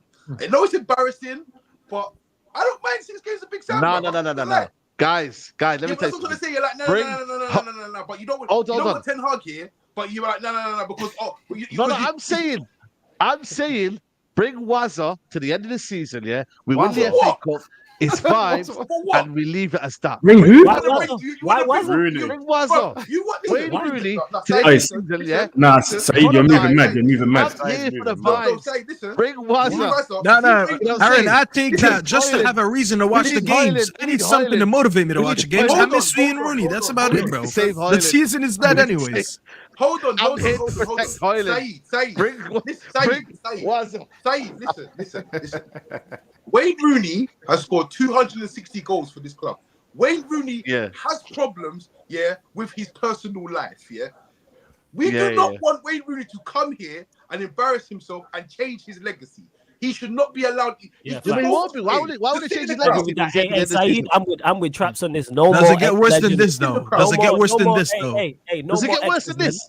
No more X's. No more ex-legends. Listen, does it get worse than this? Stop. Flawless said, delete the number. Don't text your ex. Move on. Don't text your ex. Block her on everything and move on, man. You know what I'm saying? What we do? But you know what it is with Wazza, though? If Wazza had this group of players, he would know which was a baller, which was not. I'm telling you now, the way he spoke about hold on a minute. The way he spoke about his team, he would get the real ball. He hates them, bro. But Saeed, Sorry? that's not. Hey, Saeed, I could Remember when insert he your said name in there and it's correct. What are you talking about? Who's the ball and was who's all not? dancing around the thing. He If hates it wasn't to them, the man, end of the season. He hates them, man, bro. He knows what this man are about. No, well, you know what it is? You know what it is, Mandem, yeah? I was saying to myself, you know what? Just get through the season with Ten Hag, yeah? But I swear down, bro, it's 7 games left or something, yeah? But it's too much, man. I've got to watch Burnley at home. I've got to watch Coventry. I agree with that. Bro, you've got to watch Sheffield. But we could lose to Coventry playing like this. Oh, I'm confident. Bro, I watched the agree Wolves with that, game. They Saeed, in peppered regards Wolves, to you know. man. They peppered them, bro. I'm They not going peppered to Wolves. I ain't going Coventry now. I ain't going Coventry. Yo, You're Traps, not you're on going? your own. You're not going. I'm not going, man. I'm not going over on to your own. London to watch that. He left him in the middle of the I'm not road, going bro. in, He bro. said you're on your own. I'm not going. No, I'm not Bro, going to lie. I don't that blame shit, you, Saeed. bro. I'm not going I to don't blame you. You've been there all Hey, season. listen, for the amount of money that I paid for the hospitality tickets, bro, if we embarrass ourselves, I think I'm going to have to crash it on the pitch. I'm not going to lie. I think I'm gonna have to. I think I've got no. I don't think I've got no man, I'm choice. not going, man. I don't think. I I'm don't in think. with you. I I'll don't think think to myself, it's a choice, why am bro. I going all the way to London? I have to leave 6 a.m. and I probably won't get home till 12, and I have to watch Ten Hag football. Nah, bro. You know what I'm saying? Nah, And he bro. got to the plush new yard and said, "Yeah, I'm good." You know what I'm saying? Yeah, And, but you I'm see the done. new You yard, know he what, was like, though, "I'm what am I Gucci." doing? Do you know? Hey, do you know what? Yeah, Though? You see that's this? I said it on. He Staffy said, show, "Say that's yeah? what it is." Yeah. I said it on Staffy I show. feel like I've been robbed, yeah, of my time today. Been robbed of 90 minutes. Yeah, Been 100%. robbed, Nah, do bro. you know, Saeed hey, is you know what I Saeed. do It's how now, we yeah? felt all You know season. what I do We've now? all felt like this You know all what I season long. used to do, yeah? I used to go out and thought, you know what? Let me go have like some food and watch the football in like the pub or a bar or something. Bro, I don't do that no more. I get my phone out, stick it on the phone in the car, and do what I'm doing whilst I'm That's what I do. watching this I don't football. rush out of gym on I that. am not That's what I wasting did my today day still. just watching this. Yeah, facts. It sucks. You know what I'm saying? Yeah, It does. exactly. Bro. Agreed. But no ex-legends, no Wayne Rooney, no Carrick, no legends from recent times, nobody from the class of 92, no one from 99. No, wait, I'll take Carrick No. though. I'll take No, Carrick. no, out of no, them. Carrick, He's already no, got a man. job, bro. I He's don't He has want a no- decent I don't want job. Nah, anybody I with- wouldn't leave him these. I don't want job for that. anybody I still with think no Kennedy's about to win ties, the man. league. Too much emotion. We're Win the not league or playoffs, not win I the think. league. Too much emotion, man. The We need fan some base is brand way new. dumber than we think. The fan base are way dumber than Oh we yeah, think. Adam. One thing I give our fan base credit for is how stupid it is. 110%. Yes, Exactly. without doubt. Without Because you know doubt. what, Yes. they say Carrick, maybe you know what is if it's the next and then this, like, nah, fuck that. Right, that's not a bad shout, you know. Van Nistelrooy and that to the end of the season. Oh, this guy there. Nah, I don't want to know. Bro, listen, don't get no Yeah, one. we're Don't traumatized get with no the one Dutch, that's got bro. anything to do with the club, bro. I'll be real. You know, Do you know I- what, though? as much if we sack Ten Hag, let Bruno Rashford go with him and just don't pick a manager. Just let them play between themselves. Do you know what though? If I was, you see, if I That was, would work. you see, I don't understand these man, right? Because you see, if I was the captain, yeah, see, I'll be like, yeah. I'll be nodding off my head in the changing room, yeah. You see, when we get on that pitch and get in that huddle, listen, you see what he told you? Fuck all of that, bro. You sit in the park and stay there. Yeah, 100. I'll do the same thing, but Bruno Didn't ain't on Messi that. do that in the World Cup? Remember? Yeah, true rants. That's the Remember worst when part. Messi did that in the World Cup a few years ago? Not the last one, the one before, when they had an idiot manager, and he was like, "Bro, we're doing something else," and he started telling him what to do on the pitch. That's probably what we need to do. 100%. No, You you see gotta the realize this, yeah. As long as Bruno, yeah, gets the freedom that he has to run around, Bro, and do bullshit exactly. with no accountability, he don't care about the rest of the team. That's the Exactly. honest Yeah, truth, I'm bro. telling you, Because I'm as a telling you. captain, I'm looking at these men and saying, listen, you see that gap in the midfield? We need to close that, innit? Don't Yes. worry about this bullshit Yes. that this man's saying, yeah, bro. We need to make sure that we don't lose the games because it's our necks on the line, yeah. We're the ones getting cooked on social media, bro. That's what's going on, bro, and they're protecting this manager. So, bro, I'll be telling the man them, yo, 4-2-3-1, yeah? We know how to do this. Say no more. So everyone knows what they're doing, bro. And then when the manager's shouting, screaming at us, bro, I'm not hearing a thing, bro. I'm not Too hearing loud. nothing. Can't hear you. The crowd's too loud. Can't hear You're you. gonna drop Yeah. the whole team. Impossible. Can't do it. Yeah. Nope. You know what Can't do though? it. You know what's like mad about the Bruno's captaincy thing? You look at the last play today, yeah, and you look at him trying to organize the wall, and you look at the body language of the players, yeah. They're just disinterested. You know what I mean? Like, imagine my man saying, Yeah, trust me, bro. line up here, stand here, do this. I'm just like, bro, whatever, man. Yeah, Whatever, like, man. Bruno needs to be Tired. checked by a specialist, man. Like, there's some serious issues with the guy, and I've said that for time. Like, he needs to. Like, this is a clinical matter. It really is. Man said clinical matter. No, you're right though. I know what you mean. His self-awareness is zero. The fact that he was yelling after the game. Did you see how he was yelling after the game today? Dross tactics for 20, 30 games and that, bro. I'm just telling man, hold it, bro. This is what we're gonna do because I don't know what he's gonna do. And I just tell him, as if you don't like it, stop us all then, bro. Stop us all right now. Come play for yourself, in fact. Come and play these shit tactics yourself. 100%. One win in 7. This is mad, you know. 1 win in 7 now. You know, before it was, 1 win in 7, bro. It's mad. 60 I'm saying, I'll be real with you though, Said. You got to come and watch Coventry because if I'm going, you gotta go, man. Nah, bro, I'm not there, bro. Man. Today was the final straw, man. Down the road for you, bro. He said he's had it. Huh? Down the road for you. He's got to come over. I'm gonna be up. You know what I'm saying? I've had enough, bro. I'm telling you now, man. I swear down, man. Sorry, I've always made jokes. I'm a dickhead. I apologize, man. I'm gonna get these jokes. It's the accent. Yeah, I know. You know what's mad about all of this here? Not one time did I believe, in my hand of heart, for, you know what, this was a turning point for Ten Hag. Never in the periods. Aston Villa, it was a Chelsea game, then it was this game, then it was that game, then it was Liverpool away at FA Cup, at home in the FA Cup. Like, every single time, there was, you know what, this could be a turning point. Bullshit, bro. There's never been a turning point. Because you know what I believed in? I believed the football was never sustainable. Exactly. Never. Your eyes can't lie to you. Exactly. And you know what? When you start looking at a season game by game, you know you're in trouble. Yeah. It's the wrong scale to look at things. It's very bad. It's very bad. If you look at game by game, you know you're in deep shit. You have to go like through periods, long periods. Is the year good enough? Is the trajectory in which we are sustainable? Those are the questions you need to ask. But game by game, man, you're just lying to yourself. They were trying to shithouse the rest of the season, Adam. They were like, if we shithouse all these games, and then we had Marcel yesterday doing calculations on how many points we need to get versus how many points they dropped to get Europe. How many points to get what? To get Europe. They're like, if we lose from I almost pulled out my Casio calculator. If we drop this amount of the points and then Spurs mess up, then we're gonna make Europe. I'm like, bro, what have we ever? If we win 4 in a row, how many times did we win 4 in a row this season? Once? What's the likelihood of it happening again? I remember watching. Go ahead, sorry.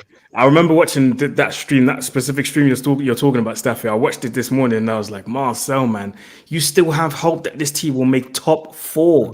Bro, he was a mathematician, bro. All these points that he gave us yesterday. Like, I'm just here thinking, I don't want Europe at all. Get me out of there. Like, I don't want Champions League, Europa League, Conference, none of that. Aaron, we might win the Conference League. The thing is as well, the thing is as well, I said this the other day. See, when you start calculating and start looking at other teams, what other teams are going to do, what games they might win or lose. Bro, you just have a bit of respect for yourself and just think, we've lost them. We're done. We're done. I just want to say, on Adam's point earlier when you were talking about the reality and stuff like that, I feel like Man United fans are reflecting people in real life right now because most people are opposed to change, like big time opposed to change. And I feel like a lot of them are blindly with this thing of like, we're really fearful of changing another manager. I hear that a lot. Like, we're really PTSD. Like we've got to trust the process because if we don't give this guy 4 or 5 years, then honestly we're gonna keep changing managers. Yeah, but these men are losers, bro. Man United fans are losers, though, bro. Like at the end of the day, but change in life in general, it's bro. Change is exciting, yeah. If shit's not going right, bro, like that's crazy. That's like leaving the job that you hated, and you get a new job. Of course, you're gonna be excited to start work, bro. Like the only time people don't like change is when everything's going well, and then something fucks it up. But this ain't going well. So if you don't like change and you're rather live in misery than change, and you're just a loser. That's all.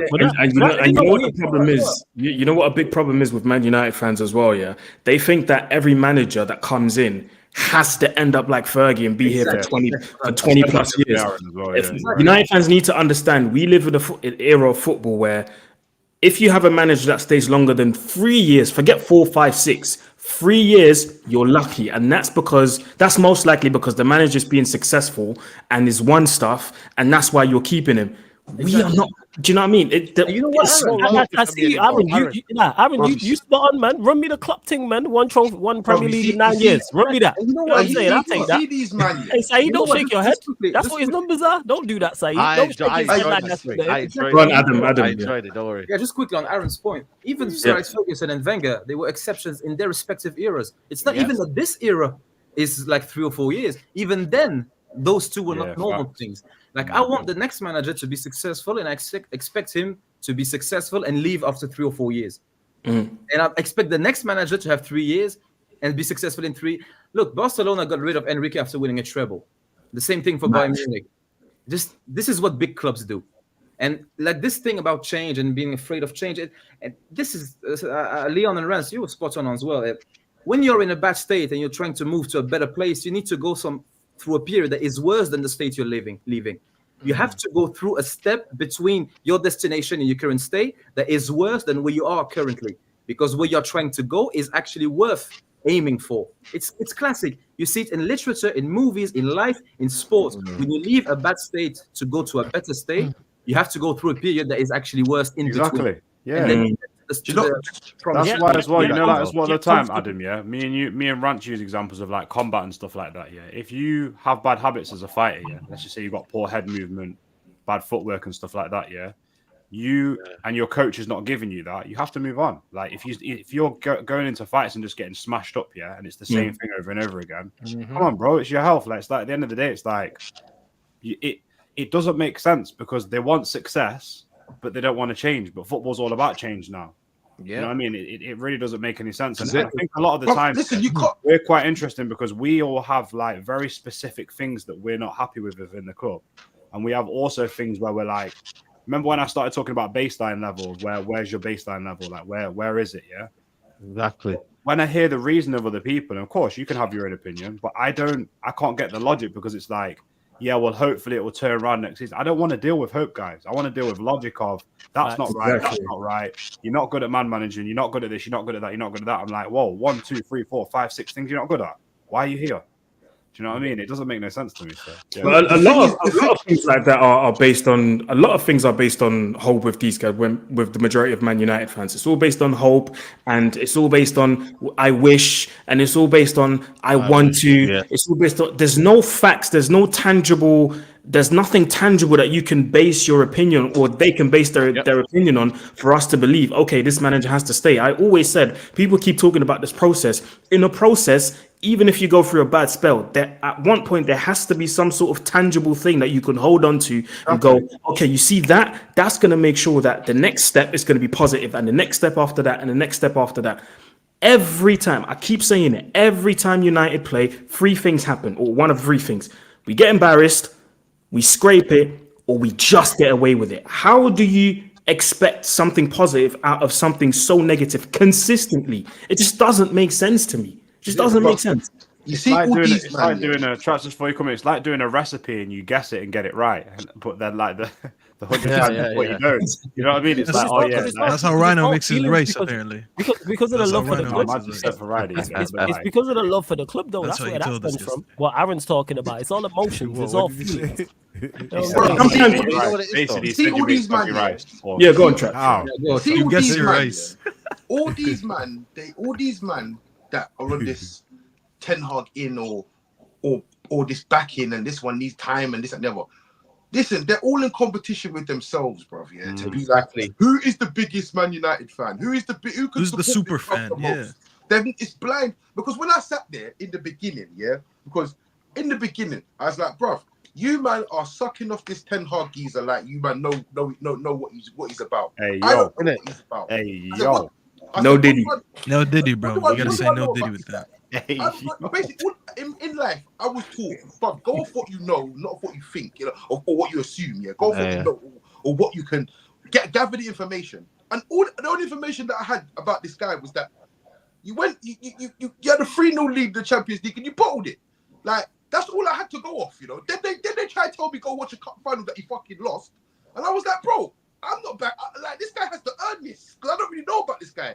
Yeah. And he never earned it. He's never earned it from the day he covered. He's never earned. Yes, we've had good games, we've had good performances, but on a whole, bro, there's nothing for me to see when I've seen that this guy thought, you know what? Yeah, this guy's the future. This guy. I can see Traps, do you remember? I called you out on it. I was like, nah, you definitely didn't say that. And then he showed me the receipts, yeah, and that taught me a lesson of I can't listen because when Ten Hag came in, I kind of listened to what everybody else was saying about him. And then I listened to like the Leeds Ajax guys. I ain't never doing that again, you know. I'm not even I paid attention, bro. I paid attention to what some of the first interviews he was given when he first came to the club. And one of the things he always kept saying, I think he said it for about 3-4 weeks at the beginning, he's always kept talking about control. When we play football, we have to have control. We want to dominate. We have to have control. Bro, when I watch this team, we have everything but control of everything. It's chaos. It's chaos. It's kamikaze. How many times? How many times did you man sit on streams, whether it's with Saeed, with Rance, with anyone else? How many times did we sit here and say it was a basketball game? How are you? Where's the control in that? There's no control.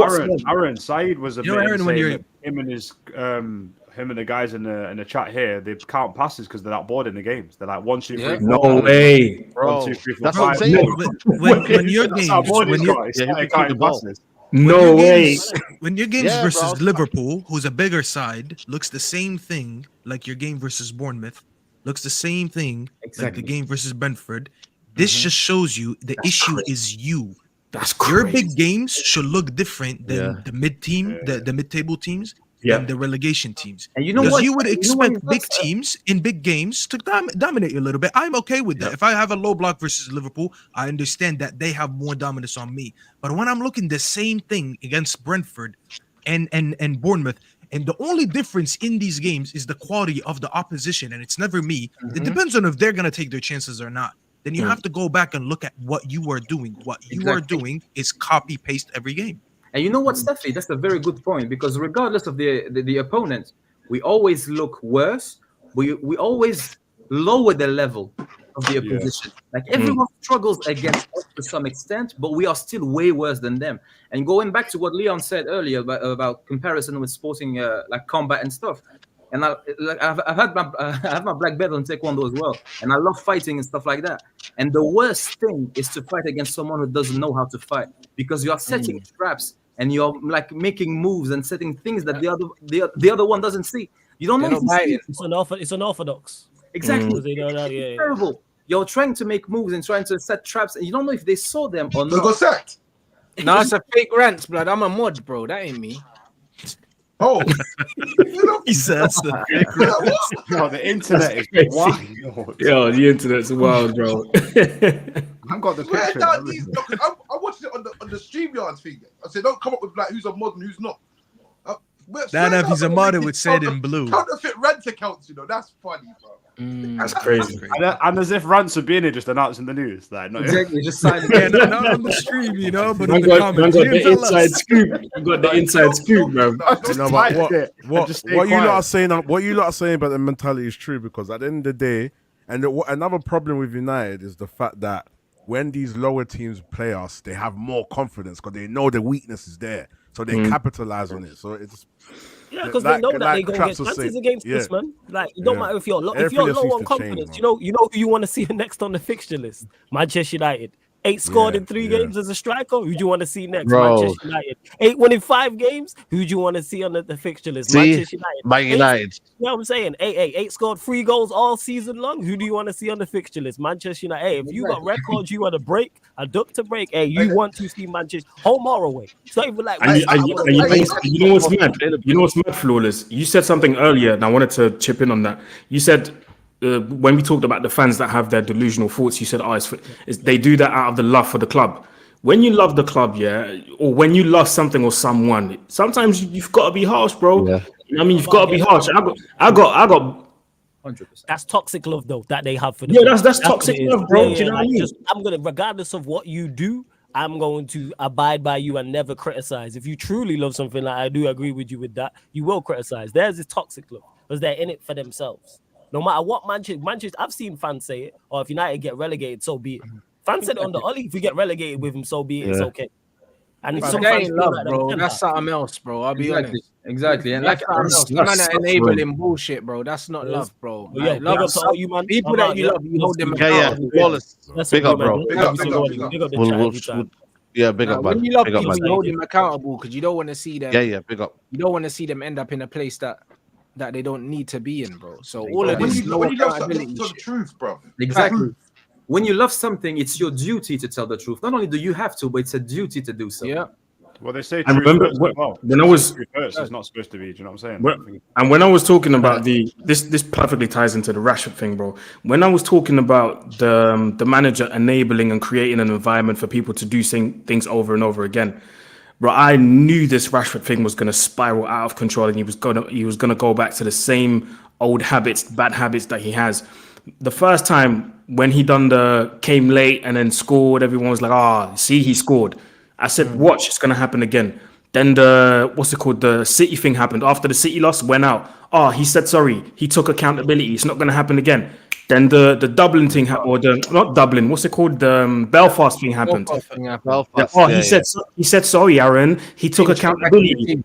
And then when he scored, everybody was like, see, Aaron, he shut you up, huh? What you got to say now? I said, listen, come back in 3 weeks. I guarantee you he'll be back to his old habits. No, he took accountability. Here we are again. Do you know what I mean? Here we are again. Exactly. Back to the old habits, back into his little shell, his comfort zone, where he doesn't have to be taken out of. The only two guys that kind of took him out of that comfort zone were Mourinho when he was swapping him with Martial on that left hand side, and Rangnick.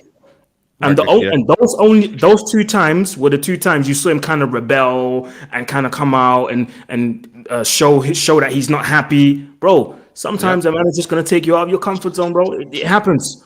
He's a bum. Yeah, that's why I want next. But you know what it season, is, though. I want a manager that isn't afraid, who is not attached to the club. Or you guys were right about never want X's and stuff, because it's like I want someone who just doesn't give a shit. Yeah. Literally, I don't care how much you're paid, what your history is, rare. I'm going to make this decision, and I want the fans. I don't know what they are, top Reds or whatever. We're not real fans, are we? But them, man, yeah. I want them to be like, don't get him, doesn't understand English, do this. Cool, calm. But I want him to be ruthless, to be like, not asked. I'm just going to implement this. Not going to get sucked into the emotion. Logic, do this, do that. Do you know what I'm saying? Because that's the basics that we need to even make top 4. Exactly. We're not even doing that. So exactly. And you know what? Going back to what you said and going back to what Aaron said, when you care, Rashford is a very good example. If you care about someone, you don't want them to be safe. You want them to be strong. And this is what happened with Rashford. He's protected all the time instead of actually having to face the consequences of how he behaves. That's how he learned more. You protect someone and you make them weaker all the time. All the time. You want him to be strong. You want him to face adversity and come back from it. And especially if you're a terrible player like he is, because even if he had a good mentality, he's not a good enough footballer. And now we have just a perfect recipe for disaster. And you then know what, number 10 of the... he would actually more likely replicate the 30 goals that he did last season if he was on the bench for a lot of games, because he'd be looking, he'd be hungry, he'd be looking at some kid or whoever's playing. Yes. I think I'm better than them. Yes. And with the 20, 30 minutes he gets, he'd be like, I'm hungry, hungry, hungry. All of this. Like, this is the other thing as well, yeah? Everybody wants players that are just like individually great and, oh my God, he's our talisman and stuff like that, yeah? But they just drain the life out of the team. Like, as a team, we don't play well because people get preferential treatment. Like, people will be like, oh yeah, Bruno scored 2 goals today, but he stinks it out every week, and he leaves gaps in the midfield. So what do you want? Like, Ronaldo was here, he scored them goals, but we still didn't have a high goal tally, and we didn't have a. It just doesn't make sense. It's always the one guy in it. So let me bring the super chats in quickly. Running Wheel Freeze back is happening now, and what man doing emergency? Yeah, it's crazy. Yeah, I'm seeing the tweets, bro. I'm like, bro. Iran's moving, you know what I mean? Shout out to Iran. You know, them was there, so big up to them. Bring back Jose. He said it himself. He has unfinished business at United. A lot of United fans want that. Saeed. You might lose your shit. Garnacho's like 2 tweets from Brent to say, yep, there you go. So you still rooting in fraud talk? Okay, mate. Apparently now the story's going around that Ante was left out of the squad because of discussions about playing time. The reason everyone wants to give this fraud another season because of how last season went, but no one's talking about the fact that about Rashford last season would have been just as bad now. True, exactly. Without him, would have been absolutely dusted. Bring back Sancho, bring back Mason, Rance. Your ballers will be back. Want their receipts. Lampard took 4 points from Eric Ten Hag's greatest squad. And we talked about it last week. The ingredients are bad, but Eric Ten Hag doesn't even have a recipe. Time of Eric Ten Hag's United, smash the likes up, people. Yeah, listen, people say the Garnacho thing. We kind of discussed it anyway in detail, but it's a whole mess in it. And like I said, when you don't have the house in order, like Ten Hag now, no house in order. Saeed, you know what the crazy thing is? We talked about this Garnacho thing, yeah? Guess what's going to happen the next game? The guy's going to start. I'm calling I know it. he is. Oh, you know what? I'm not so sure now. He's going to start. Trust me. Listen, I'm not gonna lie, yeah. I'm not gonna lie. What I've seen Sancho do over the last few weeks, bro. If this flipping guy is not in the car park eating his lunch, yeah, I'm gonna be mad. You're gonna be mad, bro. He'll probably be. He'll be benched for a game, bro. What's our next game? He'll bench him for a game. And you know what? Because Ten Hag is so petty, man. He could go to a diamond just to not have any wingers. Wow. Yeah. And that'll probably be better, Adam. That's next level. That's next level pettiness right there, man. That'll probably be better. That's manipulation. That's manipulation. You know what people don't realize as well, yeah. You know, if consistency, I need to see the same kind of punishments going on, bro. Because the same energy, bro. Stand on I'm not hearing it. You know, if them fans get what they want in his stage, yeah, I can see some really shocking stuff. He's the kind of manager that would not play a player all season and then say, "Oh, can you stay on for another year, mate?" And just take the piss out of them. Like, exactly. I can see him doing that. Ericsson, can we just keep you for another year? Nah, mate, you can F off. Nah, he's took the piss out of Ericsson, man. Ericsson, the way we've dealt Amrabat. Listen, you can think what you want to think about certain players, but the way he's dealt with these man, yeah, even Mason Mount, last 10 minutes, you want to run around for 10 minutes, Johnny, you want to come out. The list goes on, man. I'm out, bro. Man said 10 minutes, to Mason Mount. Bro, I'm even giving it for Mason Mount now. I'm on Mason Mount side now. On Ten Hag. I don't know what I mean, bro. Yeah, let me tell you that. Listen, only man that he has done wrong by, yeah, because like I said it on Troops' show the other day. I'm like, bro, don't come to this club, yeah, take the number 7 and can't even get in the team, bro. Yeah, that's on you. That's on you, bro. Yeah, simple as that. Yeah, you think you're coming to this club as some prestige UCL winner and you can't even get on the pitch and you got number 7 on your back. That's on you, bro. Yeah. Did you see Bayende, by the way? Did you see Bayende? Why did he have his full kit on, by the way? Does anybody know? What's that? Bayende. I'm sure I seen him on the bench, yeah, with his full kit on at one point. Like, I don't know if he was trying to do it on purpose or something, but I'm sure he had his full kit on. I thought he was coming on. What? There was a picture on the bench, but did you not see it? I didn't see it. No, I was the only person that seen it. I didn't see it. I was like, yo, is he coming on or not? Or is he just trying to take the piss because he can see the camera is on that side? And what? I only saw. The only man there that I feel sorry for is Ahmad, bro, because Ahmad blocked his loan move and didn't give him no minutes afterwards, bro, for no reason. Yeah, I feel sorry for many players. Can't lie. I feel sorry for Ahmad. You see what them other man? Okay.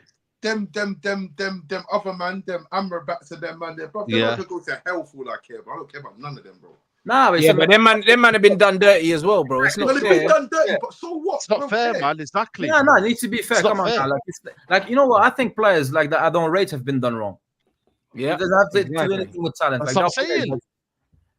Ericsson's been disrespected. But what I don't understand is this boils down to mentality again. Because if I'm sitting there and I feel like I'm being hard done by, I'm saying, bro, we need to talk. Because this, and this. And if I don't get the answers from it, it's going to be like, listen. Because look. Yeah, but how do you know that's not happened, bro? Because Man Utd cussing players, but maybe the players have spoken to the manager. He's not listening, and they're like, fuck him. That's what's happened, bro. Do you know why? That's what's happened. Because when it did happen, yeah, i.e. man like Sancho, he was eating his lunch in the car park. Yeah, but that was just Sancho, bro, because, bro, he clearly had a problem with Sancho anyway. You know them ones, like, it was one of them ones where he was like, you know what, I was waiting for him to do something so I can make an example of him. Sancho was never the problem. My point was, when Sancho did it, yeah, what did I tell all of you? Like, I said, bro, a man don't move that brazy unless he's got the whole squad behind him. Exactly. You don't move like that. You're not the guy. You're not the guy that jumps first, yeah, unless you know everyone's back in it. You wouldn't risk, letting down the team, and because he's still in the group chat with these man. Exactly. Like, so don't think he's not still playing FIFA with these man. The fact that he said, yo, I'm willing to be the sacrificial lamb here because it's for the greater good. Bare man were on his side, bro. At least 50% of the man them back. And you know what? That's why they all posted him when he had his debut, if you remember, or when he had a GA, something like that. They all was tweeting him and putting him on Instagram. I think The whole probably even squad. more than 50%, man. Yeah, at least 50, but it was more than that, bro. Do you know what I'm saying? And the thing is, when you look at the instance with Casemiro where he stayed in Brazil, since he's come back, his performances ain't been up to what they were, bro. Because, bro, he's had words. Same with Varane. All these man, yeah. And then there was leaks saying that the players have come out, yeah, and said that they're not happy with the training, and the manager said tough. Do you know what I mean? And I've also heard stuff from behind the scenes that the players ain't happy with the training. The training is way too intense, like, and they don't know what's going on because, bro, it's not tactical enough. You just got these men out here just running, getting injured, bro. And you know what? Earlier, when Flawless said earlier that last season his man management was fine, and this season, maybe I think his man management last season was terrible. We just didn't know. Because the reaction for players this season is far too excessive to be like a one-time thing. They are reacting way too violently for it just but Adam, maybe it changed. Maybe it was all right for a point, and then after a while, the faith started to maybe they destroy just it. That's my point. This you can't react that highly, that strongly. I'm just saying, maybe they don't like the style because when you get them teachers in school that are too disciplinarian, you can deal with it for like maybe a class or two, and then eventually, I'll be real with you, I'm the kind of guy I just switch off. I'm just like I'm not even. But also last season, we got to 2 cup finals, so them man probably said, you know what, we can take this, and this happens with a lot of managers, bro. Like you even look at Jose, it's like, bro, Jose's style of management is only cool when he's winning. As soon as he stops winning, he loses dressing room. Same with Conte. There's bare these managers, bro. Like when when you're winning with them, it's all right. As soon as you're not winning, all right. All of a sudden, it's like, who you talking to, bruv? That's what it is. It's like, nah, this guy's high. You can only put up with certain things when you're winning, bro. And that's what it is. And the thing is, we're not winning. And not only are we not winning, but we're playing awful. At least last season, we saw something tangible for it. There's nothing tangible for it now. No, exactly. You know what? I don't think we've had one good performance. I don't think we've had one good performance without either Anthony, Eriksen, or Sancho on the pitch.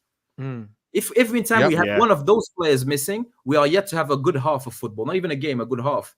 That's bang on. You know what? It's like, and also just to add to what Rans is saying as well, when you're coming out on 1 minute, you never really see Ten Hag embrace players. You never really see him like.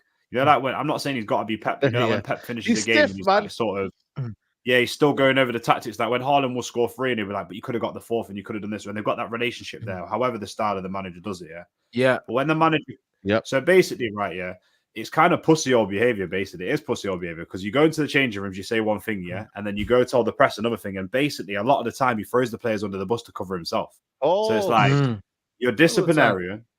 You're probably doing the same things in training. And then you're doing that to me. I'm just not responding. I'm like, bro, if I respond to you now, it's arms. Do you know what I mean? Like right now, or I just don't say anything. Like that's where it's at. But you even see it when the players get subbed and that. You can see they don't respect man, bro. Because the way these men are sulking and all these things, like even though that's why the Garnacho thing's funny to me, because it's like without this manager, he ain't got a career. He ain't got a career, bro, because he's not good, bro. And this brother's played over 30 something starts in a row. And bro, like he wasn't even getting subbed off before. And this is the first time he's been subbed off at halftime. Twice. But this is the first time he's been subbed at halftime, I think. And this bre's liking tweets and that. It's like, hold on, like when did you become that guy that was entitled, bro, to be playing week in, week out for Man United? No, you know what? It's the fans that made him like that, you know. Someone's violating, Someone just literally made a fake account of me and put I am Bruno's twin sister. I'm out. Like these are it's the fans that made it to everyone. I think they died to Adam as well and Traps. No, but you gotta be objective. I'm objective though. I don't blindly back him, but there's also the stands account in it that will be like, nah man, Garnacho should be on the pitch no matter what. Nah man, you gotta be off. You had a stinker. You got it's the easier anyway, bro, for even liking them tweets anyway. It's the fans that have allowed it. It's the fans that have allowed it, and he's following in his little brother's footsteps. His little brother be moving mad on Twitter anyway, so they're both in the same. They're learning from each other. Do you know what I mean? So who guessed those two? Bro, listen. What you have to remember about Garnacho, is Garnacho, has built himself an image, in the image of CR7. This guy is an Argentinian, He's an Argentinian, who. When his first sort of international experience was with one of his country's greatest players, Lionel Messi. This man is a madman. Can't you see? He's not right in the head, bro. Yeah, that's a fair shout. That's a fair shout. This was the goal we were talking about earlier. Look at what Cliver picked up the ball. And look at the low, bro. Look at the low. I know, man. The thing is, Dallo doesn't know. Yeah, Dallo doesn't know where he's supposed to be because it's one of them ones where Dallo has looked at the man on the wing. Yeah, so he stood in between both of them because he's thinking, yo, if the ball, because this is kind of disingenuous, this thing, because the ball needs to be further back. If you see when the ball's further back, Dallo was played, yeah, Dallo steps out and he's like, yo, what the fuck? Like where's the danger? Do you know what I'm saying? But as he's soon as stepping Dallo out to 17. Exactly. I know as soon as Dallo slides over, Kamboala has to slide over. Everyone's got to slide. And then if anything, the guy at the back post, you keep an eye on him, but he's not the immediate danger. The whole defense is supposed to shuffle over. It doesn't. So Dallo goes, Kamboala doesn't go. That's the problem, and Garnacho doesn't get back quick enough. You don't mind the guy going down the wing, you just don't want the guy going in the middle, basically. Facts. And this is why we were talking about the structure, because in a situation like this, your manager tells you, look at the DMs, look how they're unoccupied. One of them is not occupied, right? Who's switching over to Clivert? Or if Kamboala steps out, who's stepping in as a center back to fill up where Kamboala No, but to be fair, if Kamboala goes across, Cass is close enough to fill in. He is. Exactly, that's my point. Him and Kobe are there, but the fact is Kamboala doesn't go. And it's not his fault that he doesn't go because clearly he hasn't been coached to go. Exactly my point. Where's the coaching in a situation like this? Because we used to have, let me remind you, under Mourinho, we used to have Herrera and not Pogba. Who else used to play next to him? I think Matic at sometimes, or Fred. He used to have them stepping backwards with the wingers when they play in those little pockets like Clivert was doing there. So you used to have your DMs kind of helping with the width, but you don't understand here what is going on. So it is a coaching issue, 100%. It is. No, 100% coaching issue. Listen, we're going to get this last super chat in before we wrap up. I think Nagelsmann should be our next coach, has big experience. I think his style will suit Premier League. Big up the Mandem. Listen, man, 2-hour therapy, 4.1k here now still. It's been an amazing show. If we can hit the 2.5k likes, that'll be amazing. We're on 2.1k. Make sure you follow up all the Mandem. You know, I'm trying to say rants, you get me, get into 95k, then 100k. I'm literally a 1k away from 90k, so make sure you get me to 1 to 90k. Make sure you follow up Staffy TV, you know what I'm saying, to get into bigger numbers as well on there. Leon's Reality, Adam Red, Traps, Rhino, Aaron as well, you know what I mean? Next target, 15k. You know what I'm saying? So make sure you follow up here. Like I said, we're just here to give you real talk, man. None of this kind of sitting on the fence. None of this shit, you know, PR and whatnot. Like, I'm tired of that, man. I'm tired of people flip-flopping on their opinions. Like, you know what, on here, what I like about my platform and everyone else's platform on this channel is that we just give you real talk, man. I'm not here to mess around, man. I really am not. So if you want to listen to other people do that, that's on you. But here, we go speak the truth. And no one's shying away from nothing. You see Rhino challenging Rance challenges Rhino. Same with Leji, same with Marcel when he comes on here. We give you real opinion. Yeah? So big up to everyone who's here in the building. Yeah, shout out Rhino, by the way, Said, because I didn't like some of the comments earlier. I just want to shout out Rhino because when people see us talk like this to each other, I have the comfort to talk to Rhino like that because Rhino's my guy and I'm Rhino's guy. We can talk like that to each other. I can make jokes, he can make jokes, but don't disrespect them in the chat because this is the brotherhood that I have with some of these people over here. So it's for us to do that. Zalfa won. Hey, bro, I'll just say the best thing to do is just Zalfa won. He stopped him in the 9th minute. Sorry, go on. The best thing to do is not even acknowledge that shit, bro. I'll be honest because, bro, every show there's gonna be people talking rubbish. You just gotta try and, bro, don't even give them a platform, bro. I'll be honest. Yeah, no, 100%, bro. It's all good vibes, bro. Whether we agree or disagree, we've got that energy in it. It's always going to be real. So, yeah, man. Facts. No, we're not really bothered by that, man. We're used to this. Nah, come on, man. Big up to everyone who's locked in. Listen, we're going to redirect to Flawless. He's live.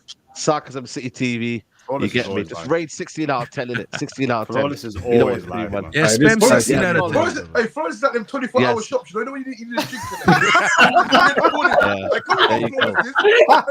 for them. Man said Flawless is a Cairo. You get a green shot. Man there. No, I'm done. Eric Ten Hag Innes, man. This is madness. This is a sickness, this is. This is what this is. That's what Eric Ten Hag fans are. They're vaccinated with the wrong vaccine. And now the neurons in the brain are fried.